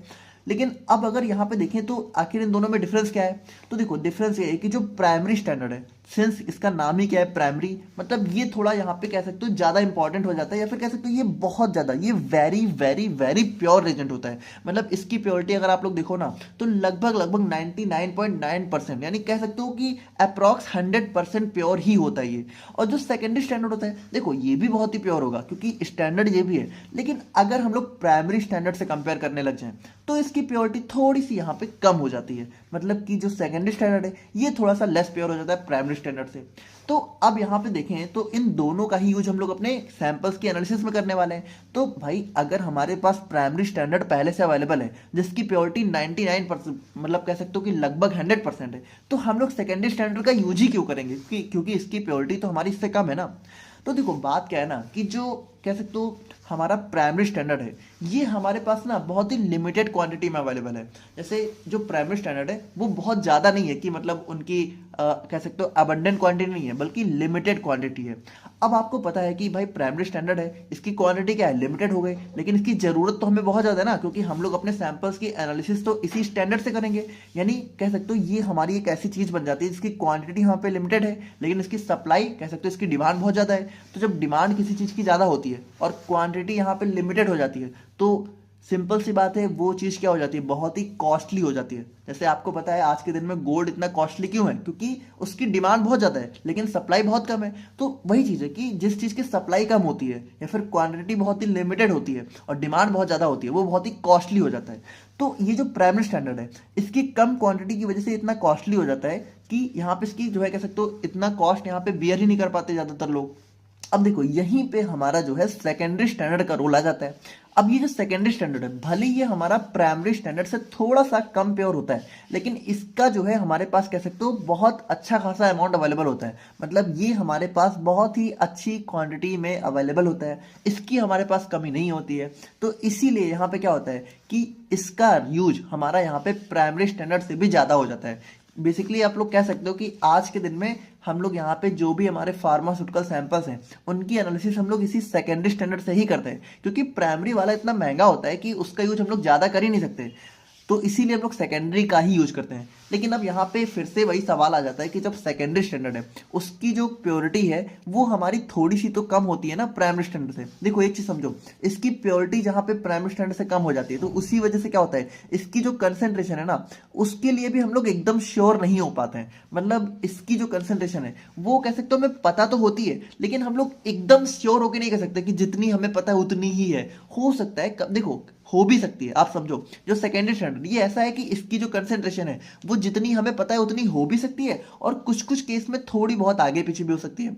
अब देखो थोड़ी बहुत ही आगे पीछे होगी, लेकिन फिर भी हमें तो अगर अपने सैंपल्स की एनालिसिस करनी है तो सबसे पहले हमें इसकी कंसेंट्रेशन हमें एग्जैक्टली पता होनी चाहिए, चाहे हमारा प्राइमरी स्टैंडर्ड हो चाहे सेकेंडरी स्टैंडर्ड हो। इसका यूज हम लोग तभी कर सकते हैं, एक चीज समझना, स्टैंडर्ड का यूज हम लोग तभी अपने सैंपल्स के एनालिसिस में कर सकते हैं जब इसकी कंसेंट्रेशन में एग्जैक्टली पता हो। अब ये जो सेकेंडरी है इसकी कंसेंट्रेशन को लेके तो हम थोड़ा बहुत डाउट में रहते हैं, तो हम लोग इसका यूज कैसे करेंगे, तो यूज ऐसे करेंगे कि जो सेकेंडरी स्टैंडर्ड ना इसकी कंसेंट्रेशन सबसे पहले हम लोग अपने प्राइमरी स्टैंडर्ड की हेल्प से एनालाइज कर लेते हैं। मतलब हम लोग करते क्या है कि इसका यूज करने से पहले हम लोग करते क्या है कि first analysed by primary standard, मतलब सबसे पहले इस सेकेंडरी स्टैंडर्ड को हम लोग क्या करते हैं प्राइमरी स्टैंडर्ड्स के साथ एनालाइज कर लेते हैं, और एनालाइज करने के बाद जब इसकी कंसेंट्रेशन को लेकर हम लोग एकदम श्योर हो जाते हैं तब जाके इसका यूज हम लोग अपने फार्मास्यूटिकल सैंपल्स की एनालिसिस में करते हैं। अब कैसे हम लोग यहाँ पे इसका कंसेंट्रेशन पता करते हैं, कैसे यहाँ पे प्राइमरी स्टैंडर्ड का यूज होता है, ये सारी चीजें हम लोग यहाँ पे थोड़ा सा देखेंगे। बाकी सबसे पहले थोड़ा सा हम लोग यहाँ पे अपना थ्योरी पोर्शन को भी डिस्कस कर लेते हैं। जैसे अब अगर हम लोग यहाँ पे देखें तो स्टैंडर्ड हमारे क्या होते हैं, standards are highly pure reference substance used to compare identify and quantify pharmaceutical samples. यानी कि देखो बेसिकली वही चीज है कि स्टैंडर्ड्स हमारे क्या होते हैं, बहुत ही हाईली प्योर रेफरेंस होता है। देखो रेफरेंस क्या होता है, रेफरेंस हमारा वही जिसका यूज हम लोग दूसरे कह सकते हो जिसके यूज करके हम लोग दूसरी चीजों को कंपेयर करते हैं। तो इसका यूज करके हम लोग क्या करते हैं, हमारे फार्मास्यूटिकल सैंपल्स को कंपेयर करते हैं, उनको आइडेंटिफाई करते हैं और उनको क्वांटिफाई करते हैं, मतलब उनकी क्वांटिटी का भी पता लगाते हैं। और देखो जो हमारा कंसंट्रेशन होता है स्टैंडर्ड सॉल्यूशन का वो हमें एक्यूरेटली बहुत ही एग्जैक्टली पता होता है। अब अगर हम लोग यहाँ पे इसके फंक्शंस की बात करें तो वह देखिए वही फंक्शन आ जाता है, to provide a reference using which we can determine a known concentration of a solution, यानी जिसकी कंसंट्रेशन हमें नहीं पता है उसकी कंसंट्रेशन को भी हम लोग पता लगा लेते हैं। उसके बाद सेकंड हमारा आ जाता है स्टैंडर्डाइजेशन ऑफ फार्मास्यूटिकल सैंपल्स। तो वही चीजें, अब देखो ये जो वर्ड आप लोगों को दिख रहा है स्टैंडर्डाइजेशन, इस स्टैंडर्डाइजेशन वर्ड का मतलब ही होता है to find out concentration of a solution by comparing it with a standard. ठीक है, अब यहाँ पे प्राइमरी लिखा हुआ है, लेकिन आप लोग समझो कि जब हम लोग यहाँ पे अपने स्टैंडर्ड सॉल्यूशन से कंपेयर करके किसी ऐसे सॉल्यूशन की कंसेंट्रेशन का पता लगाते हैं जिसका हमें ना पता हो, तो उसी प्रोसेस को हम लोग स्टैंडर्डाइजेशन बोलते हैं। और बाकी टू कैलिब्रेट एन इंस्ट्रूमेंट, अब यहाँ पे देखो ये जो कैलिब्रेशन ऑफ इंस्ट्रूमेंट है इसको हम लोग एरर वाले टॉपिक में ज्यादा अच्छे से देखेंगे। बाकी आप लोग सिंपली समझो कैलिब्रेशन का मतलब होता है इंस्ट्रूमेंट को सही करना, मतलब ये चेक करना कि इंस्ट्रूमेंट अच्छे से वर्क कर रहा है कि नहीं कर रहा है। तो ये सारी चीजें हम लोग थोड़ा सा अपने एरर वाले टॉपिक में ज्यादा अच्छे से डिस्कस करेंगे। बाकी अभी आप लोग यहाँ पे जितना लिखा है इतना समझ लो। अच्छा देखो एक चीज आप लोग मेरी समझो, कुछ कुछ चीजें यहाँ पे ऐसी दी हुई हैं जो कि आप लोग को थोड़ा आगे चल के ज्यादा बेटर समझ में आएंगी। तो कुछ कुछ चीजें आप लोग मेरी बस बात मान लेना कि जो जैसा लिखा है उसको ऐसे पढ़ के बस याद कर लेना। बाकी जो समझने वाला काम है वो हम लोग समझेंगे, ऐसा नहीं है, बट अभी आप लोग को नहीं समझ में आएगा। इसीलिए कुछ चीजों को हम लोग यहाँ पे थोड़ा बाद में जब वो टॉपिक और अच्छे से आएंगे तब ज्यादा अच्छे से समझेंगे। अब देखिए अगर हम लोग देखें तो जो हमारा स्टैंडर्ड है ये हमारे दो टाइप के होते हैं, पहला होता है प्राइमरी स्टैंडर्ड, दूसरा होता है सेकेंडरी स्टैंडर्ड। तो अगर हम लोग यहाँ पे अपने प्राइमरी स्टैंडर्ड की बात करें तो प्राइमरी स्टैंडर्ड क्या होते हैं, ये हमारे वो रिएजेंट होते हैं जिनकी कंसेंट्रेशन हमें एक्यूरेटली पता होती है, जो कि बहुत ही हाई प्योरिटी के होते हैं। और यहाँ पे देखिए when primary standard are dissolve to a known amount of solvent it gives a primary standard solution. अब एक चीज समझना, एक टर्म आ जाता है प्राइमरी, देखो एक टर्म आ गया प्राइमरी, ठीक है, और स्टैंडर्ड, प्राइमरी स्टैंडर्ड, और एक टर्म आ गया, देखो प्राइमरी को हम लोग ऐसे भी लिख सकते हैं, एक टर्म आ गया प्राइमरी स्टैंडर्ड सॉल्यूशन। अब देखो दोनों में थोड़ा सा यहाँ पे डिफरेंस है, क्या डिफरेंस है, देखो डिफरेंस ये है कि जो प्राइमरी स्टैंडर्ड है ये हमारा बस एक रीजेंट होगा, एक सब्सटेंस होगा। और प्राइमरी स्टैंडर्ड सॉल्यूशन का मतलब क्या होगा कि मान लो हम लोगों ने वाटर लिया एज अ सॉल्वेंट, ठीक है। और इस वाटर में जब हम लोग यहाँ पे अपना प्राइमरी स्टैंडर्ड को डालेंगे तो डालने के बाद क्या होगा, देखो चूंकि हम लोगों ने इस वाटर में प्राइमरी स्टैंडर्ड को डाला है, अब प्राइमरी स्टैंडर्ड क्या हो गया, सॉल्यूट हो गया। वाटर हमारा पहले से था जो कि सॉल्वेंट हो गया, तो सॉल्यूट सॉल्वेंट मिलकर क्या बनाएंगे, सॉल्यूशन। और इस सॉल्यूशन को क्या बोलेंगे, इस सॉल्यूशन को हम लोग बोलेंगे प्राइमरी स्टैंडर्ड सॉल्यूशन। क्यों, क्योंकि इसके अंदर हम लोगों ने प्राइमरी स्टैंडर्ड को एज अ सॉल्यूट ऐड किया है। आई होप कि आप लोगों को समझ में आ रहा होगा। अब अगर हम लोग यहाँ पे देखें इसकी प्रॉपर्टीज के बारे में कि क्या क्या इसकी प्रॉपर्टीज होती है, तो सबसे पहली बात कि हमारा एक्सट्रीमली प्योर होता है, लगभग 99% प्योर होता है। उसके बाद it should be stable and non reactive. अब देखो जो प्राइमरी स्टैंडर्ड ना, ये हमारा जो है कह सकते हो स्टेबल होना चाहिए, रिएक्टिव नहीं होना चाहिए, रिएक्ट नहीं करना चाहिए। उसके बाद it must have a high molecular and equivalent weight. अब इस चीज को समझना कि जो प्राइमरी स्टैंडर्ड होते हैं इनका मॉलिक्यूलर और इक्विवेलेंट वेट थोड़ा सा ज्यादा होना चाहिए। क्यों होना चाहिए, क्योंकि देखो जब ज्यादा मॉलिक्यूलर और इक्विवेलेंट वेट होगा तो इनका जो वेट होगा, मतलब इनका जो कह सकते हो एक्चुअल वेट होगा, वो भी थोड़ा सा बढ़ जाएगा।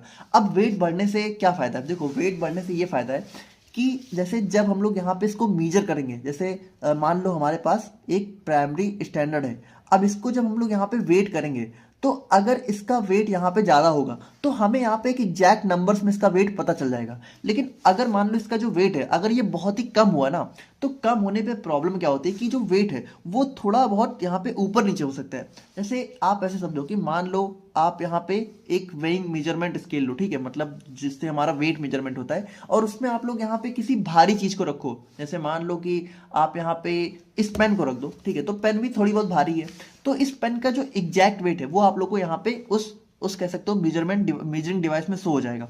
लेकिन अगर यहाँ पे मान लीजिए कि आप एक यहाँ पे कागज लो, ठीक है, जो कि बहुत ही हल्का होता है, तो इस अगर यहाँ पे आप पेपर के टुकड़े को या फिर पेपर के पीस को अगर आप लोग वेट करने जाओगे ना, तो थोड़ा सा जो वेइंग स्केल है उसमें वेट ना थोड़ा बहुत कह सकते हो हर बार थोड़ा बहुत ऊपर नीचे हो सकता है। क्यों, क्योंकि ये बहुत ही हल्का है। जैसे बहुत ही हल्की चीज का जो वेट होता है ना, वो हम लोग बहुत अच्छे से नहीं बता सकते, लेकिन जो थोड़ी भारी चीज होगी उसका वेट हम लोग एग्जैक्टली बता सकते हैं। तो यहाँ पे देखिए जो हमारा प्राइमरी स्टैंडर्ड होता है इसका जब मॉलिक्यूलर और इक्विवेलेंट वेट हाई होगा तो इसकी वजह से क्या होगा, हम लोग जो इसका वेट है वो हम लोग इजिली डिटरमाइन कर पाएंगे। जैसे आप लोग यहाँ पे इसी की एक और प्रॉपर्टी देखो, तो it should easy two way. तो इजी टू वे का मतलब क्या है कि इसको हम लोग बहुत आसानी से इसका वेट बता सके, और आसानी से तभी बता पाएंगे जब इसका वेट थोड़ा ज्यादा होगा। अगर इसका वेट बहुत ही कम हुआ तो हम लोग आसानी से बता ही नहीं पाएंगे। बाकी देखिए it should be non hygroscopic and non toxic. देखो यहाँ पे हाइग्रोस्कोपिक अगर हम लोग देखें तो हाइग्रोस्कोपिक हमारे वो सब्सटेंस होते हैं जो कि एटमॉस्फेयर से नमी यानी कि मॉइस्चर को एब्जॉर्ब कर लेते हैं। अब देखो यहाँ पे मान लो कि कोई हमारा हाइग्रोस्कोपिक सब्सटेंस है, थोड़ा समझना कि मान लो कोई सब्सटेंस है जो कि हमारा हाइग्रोस्कोपिक नेचर का है। तो हाइग्रोस्कोपिक का मतलब क्या है कि वो क्या करेगा, वो यहाँ पे एटमॉस्फेयर से नमी यानी कि मॉइस्चर को एब्जॉर्ब करेगा। अब मॉइस्चर मतलब क्या होगा, हमारा वाटर। अब अगर मान लीजिए किसी सब्सटेंस ने वाटर को एब्जॉर्ब किया तो इसकी वजह से क्या होगा, उसका वेट यहाँ पे थोड़ा सा बढ़ जाएगा। तो भाई देखिए जो हमारे प्राइमरी स्टैंडर्ड है उनका वेट क्या होना चाहिए, हमेशा यूनिफॉर्म होना चाहिए, स्टेबल होना चाहिए। उनका वेट ऐसा नहीं होना चाहिए कि थोड़ा आगे पीछे हो जा रहा है। तो यहाँ पे नॉन हाइग्रोस्कोपिक होने से क्या होगा कि ये नमी को एब्जॉर्ब नहीं करेंगे, और जब यहाँ पे मॉइस्चर को नहीं एब्जॉर्ब करेंगे तो इनका वेट यहाँ पे स्टेबल रहेगा। और नॉन टॉक्सिक, देखो टॉक्सिक का मतलब वैसे तो जहरीला होता है, लेकिन यहाँ पे नॉन टॉक्सिक का मतलब है कि हार्मफुल नहीं होना चाहिए ह्यूमन हेल्थ के लिए।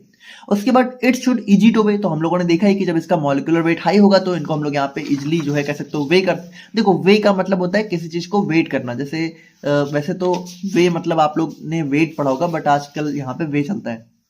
और it should not decompose on storage, यानी कि देखो स्टोर करने पे ये खराब नहीं होना चाहिए। मतलब अगर हमने इसको स्टोर करके रख दिया तो ऐसा ना हो कि स्टोर करते करते ये अपने आप ही खराब हो जा रहे हैं। तो यहाँ पे ये सारी इसकी प्राइमरी स्टैंडर्ड की प्रॉपर्टी होती है। बाकी अगर हम लोग यहाँ पे अपने कुछ कॉमनली यूज प्राइमरी स्टैंडर्ड को देखें, जो कि हम लोग यहाँ पे कह सकते हो हमारे टाइट्रेशन में यूज होते हैं। टाइट्रेशन बहुत अलग अलग टाइप की होती है, एसिड बेस होता है, रिडॉक्स, प्रेसिपिटेशन, कॉम्प्लेक्सोमेट्रिक। तो देखिए अलग अलग टाइट्रेशन में हमारे अलग अलग टाइप के प्राइमरी स्टैंडर्ड का यूज हम लोग करते हैं, और ये सारे हमारे कुछ एग्जांपल्स हो जाते हैं। तो इनको बस आप लोग को याद करना है, जैसे एक दो याद कर लेना हर एक के अंदर तो काम बन जाएगा। बाकी अगर हम लोग यहाँ पे बात करें अपने सेकेंडरी स्टैंडर्ड के बारे में, तो सेकेंडरी स्टैंडर्ड क्या होते हैं, सेकेंडरी स्टैंडर्ड हमारे वो केमिकल कंपाउंड होते हैं जिनको हम लोग यहाँ पे सबसे पहले क्या होता है प्राइमरी स्टैंडर्ड के अगेंस्ट स्टैंडर्डाइज करते हैं for use in a specific analysis. अब देखिए, अब हम लोग यहाँ पे थोड़ा सा स्टार्टिंग से चीजों को कंटिन्यू करते हैं। जैसे हम लोगों ने स्टार्टिंग में ही देखा कि आज के दिन में क्या होता है, सेकेंडरी स्टैंडर्ड का ही हम लोग यहाँ पे मेनली यूज करते हैं अपने सैंपल्स के एनालिसिस में। लेकिन इसको यूज करने से पहले हम लोग क्या करते हैं, इसको सबसे पहले अपने प्राइमरी स्टैंडर्ड के साथ एनालाइज करते हैं। मतलब इसकी जो सेकेंडरी स्टैंडर्ड की जो कंसेंट्रेशन है उसका हम लोग यहाँ पे एग्जैक्ट पता लगाते हैं प्राइमरी स्टैंडर्ड का यूज करके। तो यहाँ पे देखो, बेसिकली यहाँ पे जो हम लोगों ने देखा था कि हम लोग यहाँ पे इसकी एनालिसिस करते हैं, तो एनालिसिस का मतलब यहाँ पे स्टैंडर्डाइजेशन सही है। बेसिकली यहाँ पे हम लोग क्या करते हैं, सबसे पहले हम लोग अपने सेकेंडरी स्टैंडर्ड का स्टैंडर्डाइजेशन करते हैं प्राइमरी स्टैंडर्ड की हेल्प से। स्टैंडर्डाइजेशन का मतलब क्या होता है, कंसेंट्रेशन का पता लगाना, एग्जैक्ट कंसेंट्रेशन का। जैसे जो सेकेंडरी स्टैंडर्ड है उनकी कंसेंट्रेशन हमें पता होती है, लेकिन हम लोग उसको लेके एकदम श्योर नहीं होते हैं। तो वो जो श्योरिटी होती है, वो जो कंफर्म करना होता है, वो हम लोग कैसे करते हैं, वो हम लोग करते हैं प्राइमरी स्टैंडर्ड सॉल्यूशन की हेल्प से। और बाकी देखिए, they are mainly used in standardisation process and for calibrating instrument. तो यहाँ पे वही चीज है कि स्टैंडर्डाइजेशन का मतलब क्या है कि हम लोग यहाँ पे इस सेकेंडरी स्टैंडर्ड का यूज करके अपने दूसरे सैंपल्स की, अब देखो जब एक बार जब हमें यहाँ पे इसकी कंसेंट्रेशन एग्जैक्टली पता चल चुकी है, तो अब हम लोग क्या होगा, अब हम लोग यहाँ पे इसको यूज करके दूसरे सैंपल्स की एनालिसिस कर सकते हैं। जैसे अब हम लोग क्या करेंगे, जब इसकी कंसेंट्रेशन हमें एग्जैक्टली पता चल जाएगी, तो अब हम लोग यहाँ पे इसको ब्यूरेट में लेंगे। जैसे देखो, जिसकी कंसेंट्रेशन हमें पता होती है उसको हम लोग जनरली ब्यूरेट में लेते हैं। जैसे हमेशा जरूरी भी नहीं है, बट जनरली हम लोग यहाँ पे उसी को ब्यूरेट के अंदर लेते हैं। और जिसकी हमें पता करनी होती है उसको हम लोग यहाँ पे कॉनिकल फ्लास्क में लेते हैं। तो अब हम लोग यहाँ पे जब हमें इसकी कंसेंट्रेशन एग्जैक्टली पता चल जाएगी, तो इसको ब्यूरेट में लेंगे, अपने सैंपल्स को कॉनिकल फ्लास्क में लेंगे और एनालिसिस करेंगे। और बाकी देखिए, they are prepared because of limited number of primary standard. तो यहाँ पे वही चीज है कि प्राइमरी स्टैंडर्ड हमारे पास बहुत ही लिमिटेड क्वांटिटी में होता है, इसलिए हम लोग सेकेंडरी स्टैंडर्ड का यूज करते हैं।